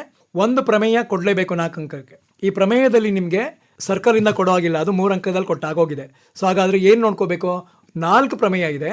ಒಂದು ತೇಲ್ಸ್ ಪ್ರಮೇಯ ಮತ್ತು AAA ಕ್ರೈಟೀರಿಯಾ, SSS ಮತ್ತು SAS. ಆದರೆ ನಾನು ಹೇಳೋದು, ಯಾರಿಗೆ ಮ್ಯಾಥ್ಸ್ ತುಂಬ ಕಷ್ಟ ಇದೆ, ನನಗೆ ಎಲ್ಲ ಪ್ರಮೇಯನೂ ಓದೋಕ್ಕಾಗಲ್ಲ ಸರ್, ಕೊನೆ ಪಕ್ಷ ನಾನು 2 ಪ್ರಮೇಯ ಓದ್ಕೋತೀನಿ, ಇಂಟರ್ನಲ್ ಚಾಯ್ಸ್ ಬೇರೆ ಇದೆ, ಇಷ್ಟು ವರ್ಷ ಇರ್ತಿರ್ಲಿಲ್ಲ ಈಗ ಪ್ರಮೇಯಕ್ಕೆ ಚಾಯ್ಸ್, ಈ ವರ್ಷ ಚಾಯ್ಸ್ ಕೊಟ್ಟಿದ್ದಾರೆ. ನೀವೇನು ಮಾಡಿ, ಬೇಸಿಕ್ ಪ್ರಪೋರ್ಷನಾಲಿಟಿ ಥಿಯರಮ್ ಅಂದರೆ ತೇಲ್ಸ್ ಪ್ರಮೇಯ ಕಲ್ತ್ಕೊಳ್ಳಿ, ಮತ್ತು ಕೋನ AA ಕ್ರೈಟೀರಿಯಾ ಕಲ್ತ್ಕೊಳ್ಳಿ. ಸಾಮಾನ್ಯವಾಗಿ ಅದಕ್ಕೆ ಇಂಟರ್ನಲ್ ಚಾಯ್ಸ್ ಇರುತ್ತೆ. ಅದಿಲ್ಲ ಅಂದರೆ SAS ಏನು ಬೇಕಾದರೂ ಕೇಳ್ಬೋದು. ಆದರೆ ಈ 2 ಪ್ರಮೇಯ ಖಂಡಿತ ಒಂದು ಕೊಟ್ಟೇ ಕೊಡ್ತಾರೆ. ಹಾಗಾಗಿ ಯಾರಿಗೆ ಮ್ಯಾಥ್ಸ್ ತುಂಬ ಕಷ್ಟ ಅವರು, ನೀವು 4 ಪ್ರಮೇಯ ಕಲಿಯೋಕ್ಕಾಗಲ್ಲ ಅನ್ನೋರು ತೇಲ್ಸ್ ಪ್ರಮೇಯ ಮತ್ತು AA ಕ್ರೈಟೀರಿಯಾನ ಕಲ್ತ್ಕೊಳ್ಳಿ. 80ಕ್ಕೆ 80 ತೊಗೋಬೇಕು ಅಂತಿರೋರು 4 ಪ್ರಮೇಯನ ಕಲ್ತ್ಕೊಳ್ಳಿ. ಇನ್ನು ಅಪ್ಲಿಕೇಶನ್ಸ್ ಆಫ್ ಟ್ರಿಗ್ನಾಮೆಟ್ರಿ ಒಂದು ಕ್ವಶನ್ ಕೊಡಲೇಬೇಕು. ಇದರಲ್ಲಿ MCQನೂ ಇರಲ್ಲ, 2 ಮಾರ್ಕ್ಸು ಇರಲ್ಲ, 3 ಮಾರ್ಕ್ಸು ಇರಲ್ಲ. ಈ ಚಾಪ್ಟ್ರಿಂದ ಬರೀ 4 ಅಂಕದ ಒಂದೇ ಪ್ರಶ್ನೆ. ಆದರೆ ಇದು ಅಷ್ಟೇ, ನಿಮ್ಮ ಟೆಕ್ಸ್ಟ್ ಬುಕ್ಕಲ್ಲಿರೋ ನೇರ ಪ್ರಶ್ನೆ ಆಗಿರಲ್ಲ, ಅದರಲ್ಲಿರೋ ಎಲ್ಲ ಪರಿಕಲ್ಪನೆಗಳನ್ನ ಮಿಕ್ಸ್ ಮಾಡಿಕೊಟ್ಟಿರ್ತಾರೆ. ಬಟ್ ಏನೂ ಕಷ್ಟ ಇರಲ್ಲ. ನೀವು ಸ್ಟ್ಯಾಂಡರ್ಡ್ ಆ್ಯಂಗಲ್ಸ್ನ ಕಲ್ತ್ಕೊಂಡಿದ್ರೆ ಈ ಲೆಕ್ಕ ಮಾಡ್ಬೋದು. ಪ್ರಶ್ನೆನ ಕರೆಕ್ಟಾಗಿ ಓದ್ಕೊಳ್ಳಿ. ಪ್ರಶ್ನೆ ಕರೆಕ್ಟಾಗಿ ಓದ್ಕೊಂಡು ಡೇಟಾ ಏನು ಕೊಟ್ಟಿದ್ದಾನೆ ಬರ್ಕೊಂಡು, ಮತ್ತು ಫಿಗರ್ ಏನು ನೀವು ಬರೀಬೇಕಾಗಿಲ್ಲ, ಅವರೇ ಫಿಗರ್ ಕೊಟ್ಟಿರ್ತಾರೆ, ಆ ಫಿಗರ್ ನೋಡ್ಕೊಂಡು ಸಾಲ್ವ್ ಮಾಡಿ. 4ಕ್ಕೆ 4 ಪ್ರಶ್ನೆಗಳನ್ನ ಇಲ್ಲಿ ನಾವು ಸುಲಭವಾಗಿ ಆನ್ಸರ್ ಮಾಡಿ 16 ಅಂಕಗಳನ್ನ ತೊಗೋಬೋದು. ಏನೂ ಕಷ್ಟ ಆಗಲ್ಲ. 2 ಅಂತೂ ಗ್ಯಾರಂಟಿ. ಗ್ರಾಫಲ್ಲಿ ನೀವೇನು ಮಕ್ಕಳ ಹೊಸದಾಗಿ ನೀವು ಟೆಕ್ಸ್ಟ್ ಬುಕ್ಕಲ್ಲಿರೋ ಯಾವ ಲೆಕ್ಕನೂ ಮಾಡಬೇಕಾದ ಅವಶ್ಯಕತೆ ಇಲ್ಲ. ಯಾಕೆಂದರೆ ನಮ್ಮ ಸಿಲೆಬಸ್ ಬಂದಿದ್ದು 2019 CBSE ಬಂದಿದ್ದು. 2019ಇಂದ 2025ವರೆಗೆ ನಿಮಗೆ ಸಾಕಷ್ಟು ಪ್ರಶ್ನೆ ಪತ್ರಿಕೆಗಳು ಸಿಗುತ್ತೆ. ನೀವು ಅದರಲ್ಲಿರೋ ಎಲ್ಲ ಗ್ರಾಫ್ ಸಮ್ಗಳು ಅದನ್ನು LBAನಲ್ಲಿ ಅವರು ಆಲ್ರೆಡಿ ಮಾಡಿಕೊಟ್ಟಿದ್ದಾರೆ, ಮಾಡೆಲ್ ಪೇಪರ್ನಲ್ಲೂ ಇದೆ. ಅದನ್ನು ಒಂದು ಕಡೆ ಬರ್ಕೊಂಬಿಡಿ. 1-2 ಪ್ರಾಬ್ಲಮ್ ನೀವು ಸಾಲ್ವ್ ಮಾಡಿದ ತಕ್ಷಣ ನಿಮ್ಗೆ ಅದರ ಐಡಿಯಾ ಏನು ಗೊತ್ತಾಗುತ್ತೆ. ನೋಡಿ, ಕೆಲವು ಟೈಮಲ್ಲಿ ಅದೇ ಪ್ರಶ್ನೆ 3-4 ಕ್ವಶನ್ ಪೇಪರ್ ರಿಪೀಟ್ ಆಗಿದೆ. ಸೊ ಕ್ವಶನ್ ಪೇಪರ್ ಮಾಡೋದ್ರಿಂದ ತುಂಬ ಅನುಕೂಲ ಇದೆ. ಹಾಗಾಗಿ ಗ್ರಾಫಿಗೆ ಸಂಬಂಧಪಟ್ಟಿದ್ದ ಪ್ರಶ್ನೆಗಳನ್ನ ಒಂದು ಕಡೆ ಬರ್ಕೊಂಡು 1-2-3 ಪ್ರಶ್ನೆಗಳನ್ನ ನೀವು ಸಾಲ್ವ್ ಮಾಡಿಬಿಟ್ರೆ ಮತ್ತೆ ಏನು ಓದಬೇಕಾದ ಅವಶ್ಯಕತೆ ಇಲ್ಲ. ಅದರಲ್ಲಿ ಟೆಕ್ಸ್ಟ್ ಬುಕ್ಕಲ್ಲಿರೋ ಸಮ್ ಬೇಕಾಗೇ ಇಲ್ಲ. ಬರೀ ಪ್ರಶ್ನೆ ಪತ್ರಿಕೆಗಳಿರೋ ಸಮ್ ಓದ್ಕೊಂಡ್ರೆ ಅದೇ ಮತ್ತೆ ಪುನರಾವರ್ತನೆ ಆಗೋ ಚಾನ್ಸಸ್ ಇದೆ.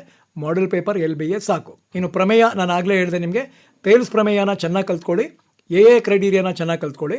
ಇನ್ನು ಉಳ್ಕೊಂಡ್ರು 2 ಪ್ರಮೇಯ ಓದ್ಕೊಂಡಿರಿ, ನಾ ಬೇಡ ಅಂತ ಹೇಳಲ್ಲ. ಆದರೆ ಈ 2 ಪ್ರಮೇಯ ತುಂಬ ಇಂಪಾರ್ಟೆಂಟ್. ಯಾರು ಪಾಸಿಂಗ್ ಪ್ಯಾಕೇಜ್ ಮೇಲೆ ಡಿಪೆಂಡ್ ಆಗಿರ್ತೀರಾ ಅವರು ತೇಲ್ಸ್ ಪ್ರಮೇಯ ಮತ್ತು AA ಕ್ರೈಟೀರಿಯಾ ಕಲ್ತ್ಕೊಂಡಿರಬೇಕು. ಇಂಟರ್ನಲ್ ಚಾಯ್ಸ್ ಇರುತ್ತೆ, ಇದರಲ್ಲಿ ಯಾವ್ದಾದ್ರು ಒಂದು ಬಂದೇ ಬರುತ್ತೆ. ಆದರೆ ಇಷ್ಟು ವರ್ಷ ನಿಮಗೆ ತೇಲ್ಸ್ ಪ್ರಮೇಯದ ನಿರೂಪಣೆ ಬರೆದು ಸಾಧಿಸಿ ಕೊಡೋರು, ಈ ವರ್ಷದಿಂದ ಆ ಥರ ಇಲ್ಲ. ಈ ನಿರೂಪಣೆಗಳೆಲ್ಲ 1 ನಂಬರ್ ಕೊಟ್ಟೋಗಿದೆ. ಇಲ್ಲಿ ಅವರೇ ನಿರೂಪಣೆ ಕೊಟ್ಟಿರ್ತಾರೆ, ನೀವು ಬರೀ ಸಾಧಿಸಬೇಕು. ಆದರೆ ಕೆಲವು ಮಕ್ಕಳಿಗೆ ಆ ನಿರೂಪಣೆ ಓದ್ಕೊಂಡು ಇದು ಇಂಥದೇ ಪ್ರಮೇಯ ಅಂತ ಗೊತ್ತಾಗ್ತಿಲ್ಲ, ಮಾಡೋಕ್ಕೆ ಬರುತ್ತೆ ಸರ್, ಅದು ಯಾವ ಪ್ರಮೇಯ ಅಂತ ಗೊತ್ತಾಗ್ತಿಲ್ಲ ಅಂತ ಹೇಳ್ತಾರೆ. ಹಾಗಾಗಿ ನೀವು ನಿರೂಪಣೆಗಳನ್ನ ಚೆನ್ನಾಗಿ ಓದ್ಕೊಂಡಿರಬೇಕು. ಯಾಕೆಂದರೆ ನಿರೂಪಣೆ ಅರ್ಥ ಆದರೆ ನಿಮಗೆ ಪ್ರಮೇಯ ಯಾವುದಂತ ಬರೀಲಿಕ್ಕೆ ಸಾಧ್ಯ ಆಗೋದು. ಹಾಗಾಗಿ ನಿರೂಪಣೆಗಳನ್ನ ಚೆನ್ನಾಗಿ ಓದ್ಕೊಳ್ಳಿ. ಅದು ಯಾವ ಪ್ರಮೇಯ ಅಂತ ನಿಮಗೆ ಐಡೆಂಟಿಫೈ ಮಾಡೋಕ್ಕೆ ಬರಬೇಕು. ಆ ಕೀವರ್ಡ್ಸ್ ನಿಮಗೆ ಟೀಚರ್ಸ್ ಹೇಳ್ಕೊಟ್ಟಿರ್ತಾರೆ. 4 ಅಂಕದಲ್ಲಿ 4 ಪ್ರಶ್ನೆ ಇರೋದ್ರಿಂದ 2 ಅಂತೂ ಗ್ಯಾರಂಟಿ ನೀವು ಆನ್ಸರ್ ಮಾಡ್ಬೋದು. ಇನ್ನು 2 ಪ್ರಶ್ನೆಗಳಿಗೆ ಅದು ಬುದ್ಧಿವಂತ ಮಕ್ಕಳಿಗೆ ಅಂತಲೇ ಇದೆ. ಹಾರ್ಡ್ ವರ್ಕ್ ಮಾಡಿದ್ರೆ ಯಾರು ಬೇಕಾದರೂ ಮಾಡ್ಬೋದು. ಮಾಡೆಲ್ ಪೇಪರ್ಸ್ LBAನೇ ಇದಕ್ಕೆ basic. Okay, answer the following questions. 6th main, ಕೊನೆಯ ಮೇನು ಅಂತ ಕಾಣಿಸುತ್ತಿದ್ದು. ಹೌದು, 5 ಅಂಕದ ಒಂದು ಪ್ರಶ್ನೆ ಗ್ಯಾರಂಟಿ ಇರುತ್ತೆ.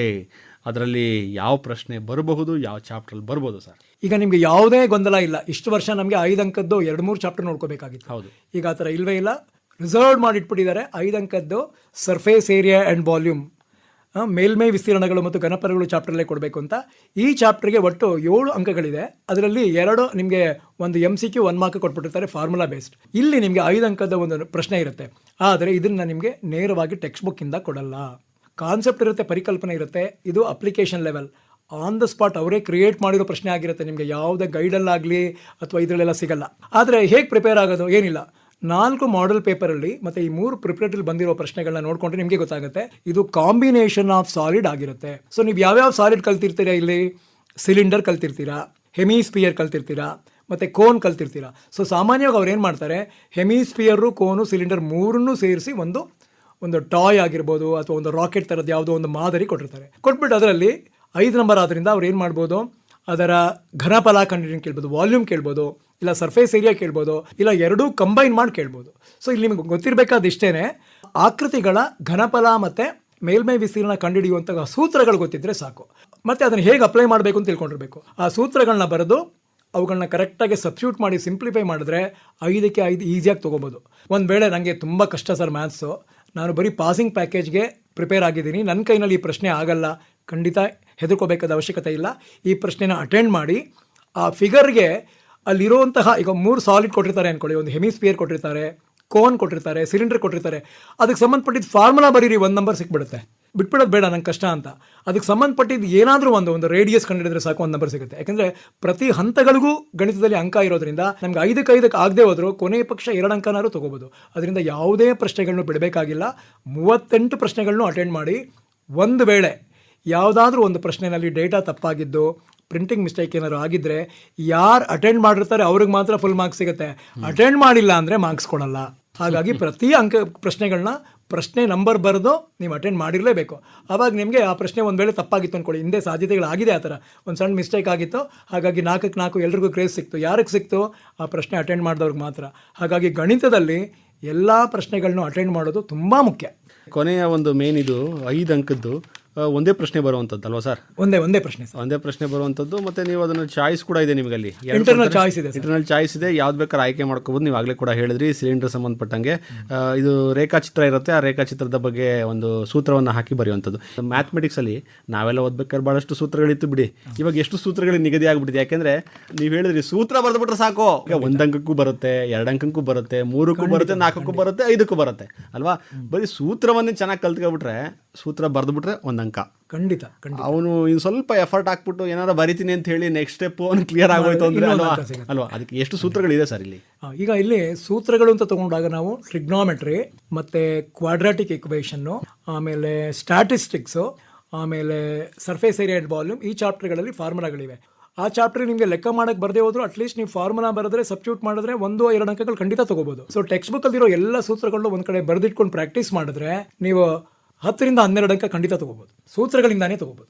ಅಂದ್ರೆ ಸೂತ್ರಗಳು ತುಂಬಾ ಇದೆಯಾ? ಅಷ್ಟೊಂದೇನಿಲ್ಲ ಸರ್. ಈಗ ಮೊದಲು ಕಂಪೇರ್ ಮಾಡಿದ್ರೆ ಈಗ ಕಡಿಮೆ ಆಗಿದೆ. ಮಕ್ಕಳು ನಾನು ನೋಡಿದಾಗೆ ಸ್ವಲ್ಪ ಕಷ್ಟಪಡೋದು ಟ್ರಿಗ್ನಾಮೆಟ್ರಿನಲ್ಲಿ. ಟ್ರಿಗ್ನಾಮೆಟ್ರಿನಲ್ಲಿರೋ ಐಡೆಂಟಿಟಿಗಳನ್ನ ಬರೆದು ಪ್ರಾಕ್ಟೀಸ್ ಮಾಡಿದ್ರೆ, ಮತ್ತೆ ಅದಕ್ಕೆಲ್ಲ ಕೆಲವು ಶಾರ್ಟ್ ಕಟ್ ಇದೆ, ನಿಮ್ಮ ಟೀಚರ್ಸ್ ಹೇಳ್ಕೊಟ್ಟಿರ್ತಾರೆ, ಇದನ್ನ ಜ್ಞಾಪಕ ಇಟ್ಕೊಳ್ಳೋ ತಂತ್ರಗಳು, ಅದನ್ನ ಫಾಲೋ ಮಾಡಿದ್ರೆ ಸಾಕು. ಅಂದ್ರೆ ಈಗ ವಿದ್ಯಾರ್ಥಿಗಳು ಮ್ಯಾಥಮೆಟಿಕ್ಸ್ ಅನ್ನುವಂಥದ್ದು ಭಯ ಯಾಕೆ ಅಂತಂದ್ರೆ, ಎಲ್ಲ ಸಬ್ಜೆಕ್ಟ್ ತರ ಅದನ್ನು ಓದ್ಲಿಕ್ಕೆ ಹೋಗ್ತಾರೆ ಅಂತ ಕಾಣುತ್ತೆ. ನೀವು ಬರೆದು ಪ್ರಾಕ್ಟೀಸ್ ಮಾಡಿದ್ರೆ ಅಲ್ಲ, ಬರೆದು ಪ್ರಾಕ್ಟೀಸ್ ಮಾಡಿದ್ರೆ ಕೂಡ ತಲೆಯಲ್ಲಿ ಕೂರುತ್ತೆ. ಆಮೇಲೆ ಈಗ ಸೂತ್ರಗಳೆಲ್ಲ ಏನು ಅಂತಂದ್ರೆ, ಒಂದು ಸಣ್ಣ ಹಾಳೆಲ್ಲೋ ಇಲ್ಲ ಒಂದು ಬೇರೆ ಒಂದು ರಫ್ ಬುಕ್ಕಲ್ಲೋ ಬರೆದು ನೀವು ಇಟ್ಕೊಂಡ್ರೆ ದಿನಾ ಒಂದ್ಸಲ ಕಣ್ಣಾಡಿಸ್ತಾ ಇರೋದ್ರೆ ಅಲ್ವಾ? ಇನ್ನೂ ಒಳ್ಳೇದೇನಂದ್ರೆ, ನೀವು ಎಲ್ಲಿ ನಿಮ್ಮ ಮನೆಯಲ್ಲಿ ಒಂದು ಸ್ಟಡಿ ರೂಮ್ ಅಂತ ಇದ್ರೆ, ನೀವು ಸಾಮಾನ್ಯವಾಗಿ ಎಲ್ಲ ಸಿನಿಮಾ ಆಕ್ಟರ್ದು ಅಥವಾ ಸ್ಪೋರ್ಟ್ಸ್ ಪರ್ಸನ್ಸ್ ಸ್ಟಾರ್ಗಳನ್ನ ಹಾಕೊಂಡಿರ್ತೀರ. ಅದ್ರ ಬದಲು ನಿಮ್ಮ ಇದಕ್ಕೆ ಸಂಬಂಧಪಟ್ಟಿದ್ದ ಸೂತ್ರಗಳನ್ನ ದೊಡ್ಡದಾಗಿ ಬರೆದು ಅಂಟಿಸ್ಕೊಂಡಿದ್ರೆ, ನೀವು ದಿನಾ ನೋಡ್ತಾ ಇದ್ರೆ ಕಣ್ಣು ಮುಚ್ಕೊಂಡ್ರು ನಮ್ಮ ಕಣ್ಣು ಮುಂದೆ ಆ ಸೂತ್ರ ಬರುತ್ತೆ. ಅದು ಒಂದು ಒಳ್ಳೆ ಅಭ್ಯಾಸ. ಒಬ್ಬ ನಿಜವಾದ ವಿದ್ಯಾರ್ಥಿ ಆದವನು ಸ್ಟಡಿ ಅಟ್ಮಾಸ್ಫಿಯರ್ ಅಲ್ಲಿ ತನ್ನ ರೂಮ್ ನಲ್ಲಿ ವಿಜ್ಞಾನ ಅಥವಾ ಮ್ಯಾಥ್ಸ್ ಯಾವುದಕ್ಕೆ ಆಗಲಿ ಸಂಬಂಧಪಟ್ಟದ್ದು, ಅದು ಸೋಷಿಯಲ್ ಸೈನ್ಸೇ ಆಗಿರ್ಬೋದು, ಮ್ಯಾಪ್ ಈ ಥರದನ್ನ ಇಟ್ಕೊಂಡಿದ್ರೆ, ದಿನ ನೋಡ್ತಾ ಇದ್ರೆ ಅದು ಒಂದು ಕಲಿಕೆಯ ತಂತ್ರ, ಸುಲಭವಾಗಿ ಜ್ಞಾಪಕ ಇಟ್ಕೋಬಹುದು. ಖಂಡಿತವಾಗ್ಲು ಸರ್. ಯಾಕೆಂದ್ರೆ ನಾವು ಹೆಂಗೆ ಟೈಮ್ ಟೇಬಲ್ ಹಾಕೊಂಡಿರ್ತೀವಿ ಮನೇಲಿ, ಸೈನ್ಸ್ದು ಬಹಳಷ್ಟು ಸೂತ್ರಗಳು ಇರ್ತವೆ, ಡಯಾಗ್ರಾಮ್ಸ್ ಇರ್ತವೆ, ಹಾಗೆ ಕೂಡ ಮ್ಯಾಥಮೆಟಿಕ್ಸ್ ಟೇಬಲ್ ಬರ್ದಿಟ್ಕೋಬಹುದು. ಸೈನ್ಸ್ ವ್ಯಾಲ್ಯೂ ಏನಿದೆ, ಅದು ಸರ್ಫೇಸ್ ಏರಿಯಾ, ಅದು ಫಾರ್ಮುಲಾಗಳು ಒಂದ್ ಕಡೆ ಬರ್ದಿಟ್ಕೊಂಡ್ರೆ ದಿನ ನೋಡ್ತಾ ಇದ್ರೆ ಕಣ್ಣು ಮುಚ್ಕೊಂಡ್ರು ಎಕ್ಸಾಮ್ ಟೈಮಲ್ಲಿ ಜ್ಞಾಪಕ ಬಂದ್ಬಿಡುತ್ತೆ. ಖಂಡಿತವಾಗ್ಲು ಸರ್. ಕೊನೆಯ ಹಂತಕ್ಕೆ ಬಂದ್ಬಿಡ್ತೀವಿ ಕಾರ್ಯಕ್ರಮದ. ಈ ಮ್ಯಾಥಮೆಟಿಕ್ಸ್ ಬರುವಂತಹ ವಿದ್ಯಾರ್ಥಿಗಳು ಎಡುವುದು ಎಲ್ಲಿ ಅಂತ ಅನ್ಸುತ್ತೆ ನಿಮಗೆ? ಯಾಕೆಂದರೆ ಸುದೀರ್ಘವಾದ ನಿಮ್ಮ ಒಂದು ವೃತ್ತಿ ಜೀವನದಲ್ಲಿ ವ್ಯಾಲ್ಯೂಯೇಷನ್ಗೆ ಹೋಗಿರ್ತೀರಿ, ಕ್ವಶನ್ ಪೇಪರ್ ಸೆಟ್ಟಿಂಗ್ ಹೋಗಿರ್ತೀರಿ, ನೋಡಿರ್ತೀರಿ, ಭಾಳಷ್ಟು ನೀವು ವಿದ್ಯಾರ್ಥಿಗಳನ್ನೇ ನೋಡಿರ್ತೀರಿ. ನಮ್ಮ ವಿದ್ಯಾರ್ಥಿಗಳು ಎಡುತ್ತಾ ಇದ್ದಾರೆ ಇಲ್ಲಿ. ಈ ಎಡುವುದನ್ನು ಕಡಿಮೆ ಮಾಡ್ಕೊಳ್ಳಿ. ಯಾಕೆಂದರೆ ಈ ಎಡುವುದನ್ನು ಕಡಿಮೆ ಮಾಡಿಕೊಂಡ್ರೆ ಸುಲಭವಾಗಿ ಪಾಸ್ ಆಗ್ಬೋದು, ಸುಲಭವಾಗಿ ಅಂಕ ತಗೋಬೋದು, ಸುಲಭವಾಗಿ 80ಕ್ಕೆ 80 ತಗೋಬೋದು ವಿದ್ಯಾರ್ಥಿಗಳು. ಹೌದಾ? ಅದಕ್ಕೆ ನಮ್ಮ ವಿದ್ಯಾರ್ಥಿಗಳು ಕಿವಿ ಮಾತೇನು ಸರ್? ಸರ್, ಈಗ ಒಂದು ಮೊದಲನೇದಾಗಿ ಯಾವ ಮಗುಗೆ ಗಣಿತ ತುಂಬ ಕಷ್ಟ ಇದೆ, ನನಗೆ ಒಂದು 20 ನಂಬರ್ ಬಂದರೆ ಸಾಕು ಸರ್ ಅಂತ ಅಂದ್ಕೊಳ್ಳೋದಾದರೆ, ನೀವು 14ಕ್ಕೆ ಬರೀ 5 ಚಾಪ್ಟರ್ ಓದ್ಕೊಂಡು 18ರಿಂದ 20 ಅಂಕ ತೊಗೋಬೋದು. ಅದು ಯಾವುದು ಅಂತ ಹೇಳ್ಬಿಡ್ತೀನಿ. ಪೇರ್ ಆಫ್ ಲೀನಿಯರ್ ಈಕ್ವೇಷನ್ಸ್ ಇದೆಯಲ್ಲ ಮಕ್ಕಳು, ಅದರಲ್ಲಿ 4 ನಂಬರ್ದು ಒಂದು ಗ್ರಾಫು ಮತ್ತು ಎಲಿಮಿನೇಷನ್ ಮೆಥಡ್ 2 6 ನಂಬರ್ ಬಂದುಬಿಡುತ್ತೆ. ಟ್ರಯಾಂಗಲ್ಸಲ್ಲಿ ನೀವು ಪ್ರಮೇಯ ಥಿಯರಮ್ ಓದ್ಕೊಂಡ್ಬಿಟ್ರೆ 4 ನಂಬರ್ ಬಂದುಬಿಡುತ್ತೆ. ಸರ್ಕಲ್ಸಲ್ಲಿ ಒಂದು ಪ್ರಮೇಯ ಓದ್ಕೊಂಡ್ರೆ 3 ನಂಬರ್ ಬಂದುಬಿಡುತ್ತೆ. ಸ್ಟ್ಯಾಟಿಸ್ಟಿಕ್ಸಲ್ಲಿ ಮೀನ್ ಮೀಡಿಯನ್ ಮೋಡ್ ಯಾವುದಾದ್ರು 2 ಕಲ್ತ್ಕೊಂಡಿದ್ರೆ 3 ನಂಬರ್ ಬಂದುಬಿಡುತ್ತೆ. ಕ್ವಾಡ್ರಾಟಿಕ್ ಈಕ್ವೇಷನ್ಸಲ್ಲಿ ಫ್ಯಾಕ್ಟರೈಸೇಷನ್ ಮೆಥಡ್ ಅಥವಾ ಡಿಸ್ಕ್ರಿಮಿನೆಂಟ್ ನೋಡ್ಕೊಂಡಿದ್ರೆ 2 ನಂಬರ್ ಬಂದುಬಿಡುತ್ತೆ. AP ಸಮಾಂತರ ಶ್ರೇಣಿಗಳಲ್ಲಿ AN ಮತ್ತು SN ಮೇಲೆ 2 ನಂಬರ್ ಬಂದುಬಿಡುತ್ತೆ. ಇಷ್ಟು ಚಾಪ್ಟ್ರಿಂದ ನೀವು 20 ನಂಬರ್ ತೊಗೊಂಡ್ಬಿಡ್ಬೋದು. ಅಂದರೆ 14ರಲ್ಲಿ ಕೇವಲ 5 ಚಾಪ್ಟರ್ ಓದೋದ್ರಿಂದ 20 ತೊಗೋಬೋದು. ಹಾಗಿದ್ದಾಗ ಒಂದು ಮಗು ಮ್ಯಾಥ್ಸಲ್ಲಿ ಫೇಲ್ ಆಗೋ ಸಾಧ್ಯತೆ ಇಲ್ಲವೇ ಇಲ್ಲ. ಆದರೆ ಮಗು ಮಾಡಬೇಕಾದಷ್ಟೇ ಆ ಬ್ಲೂ ಪ್ರಿಂಟು ಮಾಡೆಲ್ ಪೇಪರ್ನ ಹೇಗೆ ಉಪಯೋಗಿಸ್ಕೋಬೇಕು ಸ್ಮಾರ್ಟಾಗಿ. ಯಾಕೆಂದರೆ ಹಾರ್ಡ್ ವರ್ಕ್ ಅಲ್ಲ ಈಗ ಬೇಕಾಗಿರೋದು, ಸ್ಮಾರ್ಟ್ ವರ್ಕ್ ಬೇಕು. ಒಂದು ಕಾಲದಲ್ಲಿ ಇಡೀ ಟೆಕ್ಸ್ಟ್ ಬುಕ್ ಓದಿದ್ದೀನಿ ಸರ್, ನನಗೆ ಅಲ್ಲಿ ಹೋದ ತಕ್ಷಣ ಮರ್ತೋಗುತ್ತೆ, ಅದೆಲ್ಲ ಇಲ್ಲ. ಈಗ ಏನೂ ಮರೆಯೋಕ್ಕೆ ಸಾಧ್ಯನೇ ಇಲ್ಲ. ಯಾಕೆಂದರೆ ಕ್ಲಿಯರ್ ಆಗಿದೆ ಬ್ಲೂ ಪ್ರಿಂಟ್, ಏನು ಓದಬೇಕು ಅಂತ ಇದೆ, ಅದನ್ನು ಕರೆಕ್ಟಾಗಿ ಫಾಲೋ ಮಾಡ್ಕೊಂಡು ಹೋದರೆ ಒಂದು ಮಗುನೂ ಮ್ಯಾಥ್ಸಲ್ಲಿ ಫೇಲ್ ಆಗಲ್ಲ. ಯಾಕೆಂದರೆ ಈ ವರ್ಷ ನಮ್ಮ ಸರ್ಕಾರದ ಉದ್ದೇಶ SSLC ರಿಸಲ್ಟ್ ತುಂಬಾ ಇಂಪ್ರೂವ್ ಮಾಡಬೇಕು ಅಂತ. ಇವ್ರು ಮಾಡಿರೋ ಈ ಯೋಜನೆ ನೋಡಿದ್ರೆ, ಮತ್ತು ಆಕಾಶವಾಣಿನೂ ಸಹ ನಿಮಗೆ ಎಲ್ಲ ಸಬ್ಜೆಕ್ಟ್ ಮೇಲೂ ಆ ಬ್ಲೂ ಪ್ರಿಂಟ್ ಡಿಸ್ಕಷನ್ ಮಾಡಿ ಮಾಹಿತಿನ ಕೊಡ್ತಾ ಇದೆ. ಇದನ್ನೆಲ್ಲ ನೀವು ಕರೆಕ್ಟಾಗಿ ಉಪಯೋಗಿಸ್ಕೊಂಡ್ರೆ ಮಕ್ಕಳೇ ಒಬ್ಬ ಮಗುನೂ ಫೇಲ್ ಆಗಲ್ಲ. ನನ್ನ ಪ್ರಕಾರ ಕರ್ನಾಟಕದ ಟೋಟಲ್ ಆ್ಯಾವ್ರೇಜನೇ 100% ಆಗೋ ಸಾಧ್ಯತೆ ಇದೆ. ಶಾಲೆದಲ್ಲ, ಇಡೀ ಸ್ಟೇಟ್ದೇನೆ. ಅಂದರೆ ಸರ್ಕಾರದ ಉದ್ದೇಶ ಕೂಡ ಅದೇ, ಎಲ್ಲ ವಿದ್ಯಾರ್ಥಿಗಳು ಕೂಡ ಈ ಬಾರಿ ಪಾಸ್ ಆಗಲಿ ಅನ್ನೋ ಡ್ರಾಪ್ ಔಟ್ಸ್ ಕಡಿಮೆ ಆಗಬೇಕು ಅಂತ ಸರ್. ಬೇರೆ ಸ್ಟೇಟ್ಗೆಲ್ಲ ಕಂಪೇರ್ ಮಾಡಿದಾಗ ನಮ್ಮ ಸ್ಟೇಟಲ್ಲಿ SSLC ಮತ್ತು PUCನಲ್ಲಿ ಲಕ್ಷಾಂತರ ಮಕ್ಕಳು ಡ್ರಾಪ್ ಔಟ್ ಆಗಿಬಿಟ್ಟು ಹೋಗ್ತಾ ಇದ್ದಾರೆ. ಆಫ್ಟರ್ ಆಲ್ ಇದು ಒಂದು ಪ್ರಮೋಷನಲ್ ಎಕ್ಸಾಮ್. SSLC ಪಾಸ್ ಆದರೆ ಅವನು ಅದರಿಂದ ಏನೋ ಕೆಲಸಕ್ಕೆ ಹೊಟ್ಟೋಗಲ್ಲ, ಮುಂದಕ್ಕೆ ಅವ್ನಿಗೆ ಏನಾದ್ರು ಉಪಯೋಗ ಆಗುತ್ತೆ. ಸಾಮಾನ್ಯವಾಗಿ ಮಕ್ಕಳು ಡ್ರಾಪ್ ಔಟ್ ಆದ ತಕ್ಷಣ ಓದೋದನ್ನೇ ನಿಲ್ಲಿಸ್ಬಿಡ್ತಾರೆ. ಅದಾಗಬಾರ್ದು ಅವ್ರಿಗೆ ಅನ್ನೋ ಉದ್ದೇಶ. ಯಾಕೆಂದರೆ SSLCಯಿಂದ ಯಾವುದೇ ಅವನ ಕೆಲಸಕ್ಕೆ ಹೋಗಲ್ಲ. ಇನ್ನೊಂದು ಜಸ್ಟ್ ಮುಂದೆ ಹಂತದಲ್ಲಿ ಅವ್ನ ವಿದ್ಯಾಭ್ಯಾಸ ಮುಂದುವರ್ಸೋಕೆ ಒಂದು ಸರ್ಟಿಫಿಕೇಟ್ ಇದ್ದಾಗೆ. ಹಾಗಾಗಿ ಇದನ್ನು ತುಂಬ ಕಷ್ಟ ಮಾಡಿ ಮಕ್ಕಳನ್ನ ಫೇಲ್ ಆಗೋರ ಸಂಖ್ಯೆನ ಜಾಸ್ತಿ ಮಾಡೋದು ಬೇಡ. ಮಗು ಪಾಸ್ ಆಗಲಿ, ಓದೋ ಮಕ್ಕಳು ಓದಲಿ, ಸೈನ್ಸ್ ತೊಗೊಳ್ಳೋನು ಅವ್ನಿಗೆ ಬೇಕಾದಂಗೆ ಓದಲಿ. ಬಟ್ ಒಂದು ಜಸ್ಟ್ ಪಾಸ್ ಆಗೋದಕ್ಕೆ ಕಷ್ಟ ಆಗಬಾರ್ದು ಅಂತೇಳಿ ಈ ಮೆಥಡ್ನ ಈ ವರ್ಷ ಫಾಲೋ ಮಾಡಿದ್ದಾರೆ. ನೀವು 4 ಮಾಡೆಲ್ ಪೇಪರ್, 3 ಪ್ರಿಪರೇಟ್ರಿ ಮತ್ತು LBA ಇದನ್ನು ಪರ್ಫೆಕ್ಟಾಗಿ ಓದಿದ್ರೆ ಒಂದು ಮಗುನೂ ಫೇಲ್ ಆಗಲ್ಲ ಅಂತ ನಾನು ಖಂಡಿತವಾಗಿ ಹೇಳ್ತೀನಿ. ಈಗ ಕಿವಿ ಮಾತಂತೂ ಹೇಳ್ಬಿಟ್ರಿ ವಿದ್ಯಾರ್ಥಿಗಳಿಗೆ. ನಮ್ಮ ವಿದ್ಯಾರ್ಥಿ ಎಡುವುದೆಲ್ಲಿ ನೀವು ನೋಡಿದಾಗೇನೆ ನೋಡಿ ಮಕ್ಕಳ, ಇಲ್ಲಿ ನೀವು ಯಾವುದೋ ಒಂದು ಪ್ರಾಬ್ಲಮ್ ಪ್ರಾಕ್ಟೀಸ್ ಮಾಡ್ಕೊಂಡು ಹೋಗಿರ್ತೀರ, ಆದರೆ ಗಣಿತದಲ್ಲಿ ಬೈಹಾಟ್ ಮಾಡೋದಕ್ಕೆ ಅವಕಾಶ ಇಲ್ಲ. ಯಾಕೆಂದರೆ ನೀವು ಯಾವುದೋ ಒಂದು ಲೆಕ್ಕ ನನಗೆ ಈ ಲೆಕ್ಕ ಮಾಡೋಕ್ಕೆ ಬರುತ್ತೆ, ನೀವು ನಂಬರ್ ಚೇಂಜ್ ಮಾಡಿಕೊಟ್ರೆ ನಂಗೆ ಮಾಡೋಕ್ಕೆ ಬರಲ್ಲ ಅಂದರೆ ಅದು ಗಣಿತ ಕಲ್ತಂಗೆ ಆಗಲ್ಲ. ಸಂಖ್ಯೆಗಳನ್ನ ಚೇಂಜ್ ಮಾಡಿಕೊಟ್ಟಾಗ್ಲೂ ನಿಮ್ಗೆ ಆ ಮೆಥಡ್ ಬರಲೇಬೇಕು. ಅಂದರೆ ಇಲ್ಲಿ ಪ್ರಾಬ್ಲಮ್ ಸಾಲ್ವ್ ಮಾಡೋದಕ್ಕಿಂತ ಪ್ರಾಬ್ಲಮ್ ಸಾಲ್ವಿಂಗ್ ಸ್ಕಿಲ್ ಬೇಕು ನಮಗೆ. ನಾವು ಆ ಪ್ರಾಬ್ಲಮ್ ಪರ್ಟಿಕ್ಯುಲರ್ ಬರುತ್ತೆ ಸರ್, ನಂಗೆ ಒಂದು ನಂಬರ್ ಚೇಂಜ್ ಮಾಡಿಕೊಟ್ರೆ ನಂಗೆ ಮಾಡೋಕ್ಕೆ ಬರಲ್ಲ ಅಂದರೆ ಮ್ಯಾಥ್ಸ್ ಬಂದಂಗೆ ಆಗಲ್ಲ. ಹಾಗಾಗಿ ಪ್ರಾಕ್ಟೀಸ್ ಮಾಡುವಾಗ ನೀವು ಒಂದು ಲೆಕ್ಕನ ನಿಮ್ಮ ಟೀಚರ್ ಹೇಳ್ಕೊಟ್ರೆ ಇನ್ನೊಂದು ಅದೇ ಥರದ ಲೆಕ್ಕನ ನೀವು ಸಾಲ್ವ್ ಮಾಡೋಕ್ಕೆ ಕಲ್ತ್ಕೋಬೇಕು. ಯಾಕಂದರೆ ಪ್ರಶ್ನೆ ಪತ್ರಿಕೆಯಲ್ಲಿ ನಂಬರ್ ಚೇಂಜ್ ಮಾಡಿಕೊಟ್ಟೇ ಕೊಡ್ತಾ ಇಲ್ವಾ, ಅದೇ ಲೆಕ್ಕನೇ ಕೊಡಬೇಕು ಅಂತ ಏನಿಲ್ವಲ್ಲ. ಈ ವರ್ಷ ಏನು ಮಾಡಿದ್ದಾರೆ, ಮಾಡೆಲ್ ಪೇಪರಲ್ಲಿರೋ ಕ್ವಶನ್ಸೇ ಬರುತ್ತೆ ಅಂತ ಹೇಳಿದ್ದಾರೆ. ಹಾಗಾಗಿ ಪಾಸಿಂಗ್ ಮಾರ್ಕ್ಸ್ಗೆ ಕೆಲವು ಪ್ರಶ್ನೆಗಳು ಅದೇ ರಿಪೀಟ್ ಆಗೋ ಚಾನ್ಸಸ್ ಇರುತ್ತೆ. ನೀವು ಮಾಡೆಲ್ ಪೇಪರಲ್ಲಿರೋ ಪ್ರತಿಯೊಂದು ಪ್ರಶ್ನೆನೂ ಬರೋದು ಪ್ರಾಕ್ಟೀಸ್ ಮಾಡಿ. ಪ್ರಮೇಯಗಳು ಚೇಂಜ್ ಮಾಡೋಕ್ಕಾಗಲ್ಲ, ಕೊಡಲೇಬೇಕು. ಸೂತ್ರಗಳು ಕೊಡಲೇಬೇಕು, ಗ್ರಾಫ್ ಕೊಡಲೇಬೇಕು. ಇನ್ನು 80ಕ್ಕೆ 80 ತೊಗೋಬೇಕು ಅಂತಿರೋ ಮಕ್ಕಳು ಎಲ್ಲಿ ಎಡವುತ್ತೀರಾ ಅಂದರೆ, ನಾನು ನೋಡಿರೋ ಹಾಗೆ ಸರ್ಫೇಸ್ ಏರಿಯಾ ಆ್ಯಂಡ್ ವಾಲ್ಯೂಮ್ನಲ್ಲಿ ಅಪ್ಲಿಕೇಶನ್ ಕ್ವಶನ್ಸಲ್ಲಿ ನೀವು ಸ್ವಲ್ಪ ಎಡವುತ್ತಾ ಇದ್ದೀರಾ. ಪ್ರಶ್ನೆನ ಕರೆಕ್ಟಾಗಿ ಓದ್ಕೋಬೇಕು, ಫಾರ್ಮುಲಾ ಬರೀತೀರಾ. ಸಬ್ಸ್ಟಿಟ್ಯೂಷನ್ ಆದಮೇಲೆ ಕೆಲವು ಕಡೆ ಕಳಿಬೇಕಾಗುತ್ತೆ, ಕೆಲವು ಕಡೆ ಕೂಡಬೇಕಾಗುತ್ತೆ. ಅದನ್ನು ಸರಿಯಾಗಿ ನೀವು ಫಾಲೋ ಮಾಡಬೇಕು. ಉದಾಹರಣೆಗೆ ಯಾವುದೋ ಒಂದು ಸಿಲಿಂಡರ್ನಲ್ಲಿ ನಾವು ಒಂದು ಸ್ಪಿಯರ್ನ ಹಾಕಿದಾಗ ಅದರಲ್ಲೂ ನೀರೆಲ್ಲ ಹೊರಗಡೆ ಚೆಲ್ಲೋಗುತ್ತೆ. ಎಷ್ಟು ನೀರು ಹೊರಗಡೆ ಚೆಲ್ಲೋಗುತ್ತೆ ಅಥವಾ ಎಷ್ಟು ನೀರು ಉಳ್ಕೊಂಡಿದೆ ಅಂತ ಕೇಳ್ತಾರೆ. ಇಲ್ಲಿ ನೀವು ಯೋಚನೆ ಮಾಡಬೇಕು. ಇದು ನೀವು 9th ಓದಿರ್ತೀರ, ಆರ್ಕಿಮಿಡೀಸ್ ಪ್ರಿನ್ಸಿಪಲ್ ಅಂತ. ಉದಾಹರಣೆಗೆ ಅಲ್ಲಿ ಎಷ್ಟು ನೀರು ಉಳ್ಕೊಂಡಿದೆ ಅಂತ ಕೇಳುವಾಗ ಅದ್ರ ವಾಲ್ಯೂಮ್ ಎಷ್ಟು ಹೊರಗಡೆ ಹೋಗಿದೆ ಅದ್ರ ವಾಲ್ಯೂಮ್ ಕಂಡುಹಿಡಿದ್ಬಿಟ್ಟು ಒರಿಜಿನಲ್ ವಾಲ್ಯೂಮ್ನ ಸಬ್ಟ್ರಾಕ್ಟ್ ಮಾಡಿಬಿಟ್ರೆ ಸಿಕ್ಬಿಡುತ್ತೆ. ಹಾಗಾಗಿ ಪ್ರಶ್ನೆನ ಕರೆಕ್ಟಾಗಿ ಓದ್ಕೊಳ್ಳಿ, ಸೂತ್ರ ಗೊತ್ತಿರುತ್ತೆ, ಸಬ್ಸ್ಟಿಟ್ಯೂಟ್ ಮಾಡಿ. ಸಿಂಪ್ಲಿಫೈ ಮಾಡುವಾಗ ತಪ್ಪು ಮಾಡ್ತಾ ಇದ್ದೀರಾ, ಅದನ್ನು ಚೆನ್ನಾಗಿ ಪ್ರಾಕ್ಟೀಸ್ ಮಾಡ್ಕೊಳ್ಳಿ.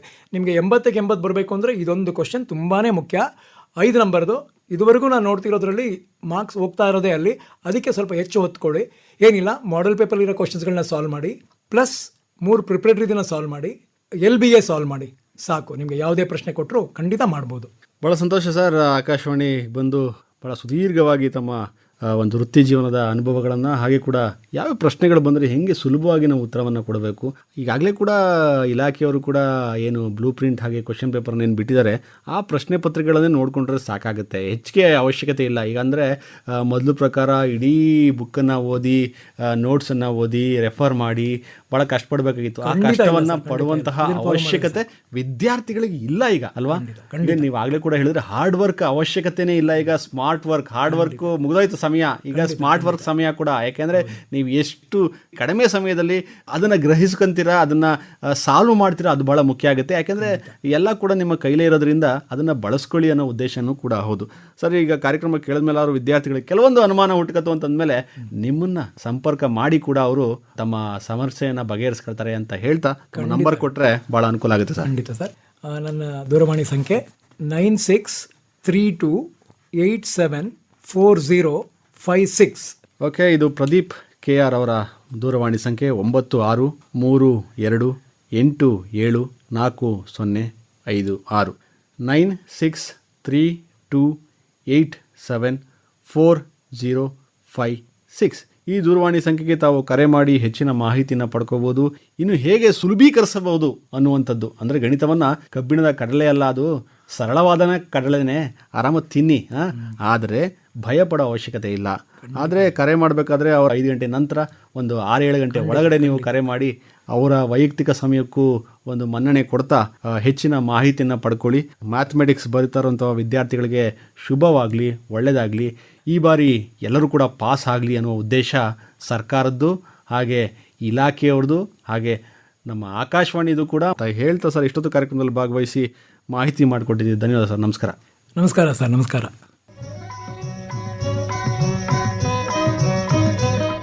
ಇದುವರೆಗೆ ಪರೀಕ್ಷೆಗೆ ಸಿದ್ಧರಾಗೋಣ ಬನ್ನಿ ಮಾಲಿಕೆಯಲ್ಲಿ ಗಣಿತ ವಿಷಯ ಕುರಿತು ಸದ್ವಿದ್ಯಾ ಶಾಲೆಯ ಶಿಕ್ಷಕರಾದ ಪ್ರದೀಪ್ KR ಅವರೊಂದಿಗೆ ಮಾತುಕತೆ ಕೇಳಿದಿರಿ. ಇವರೊಂದಿಗೆ ಭಾಗವಹಿಸಿದವರು ದಿಗ್ವಿಜಯ್ B. ಇದು ಇಂದಿನ ಮಕ್ಕಳ ಮಂಟಪ.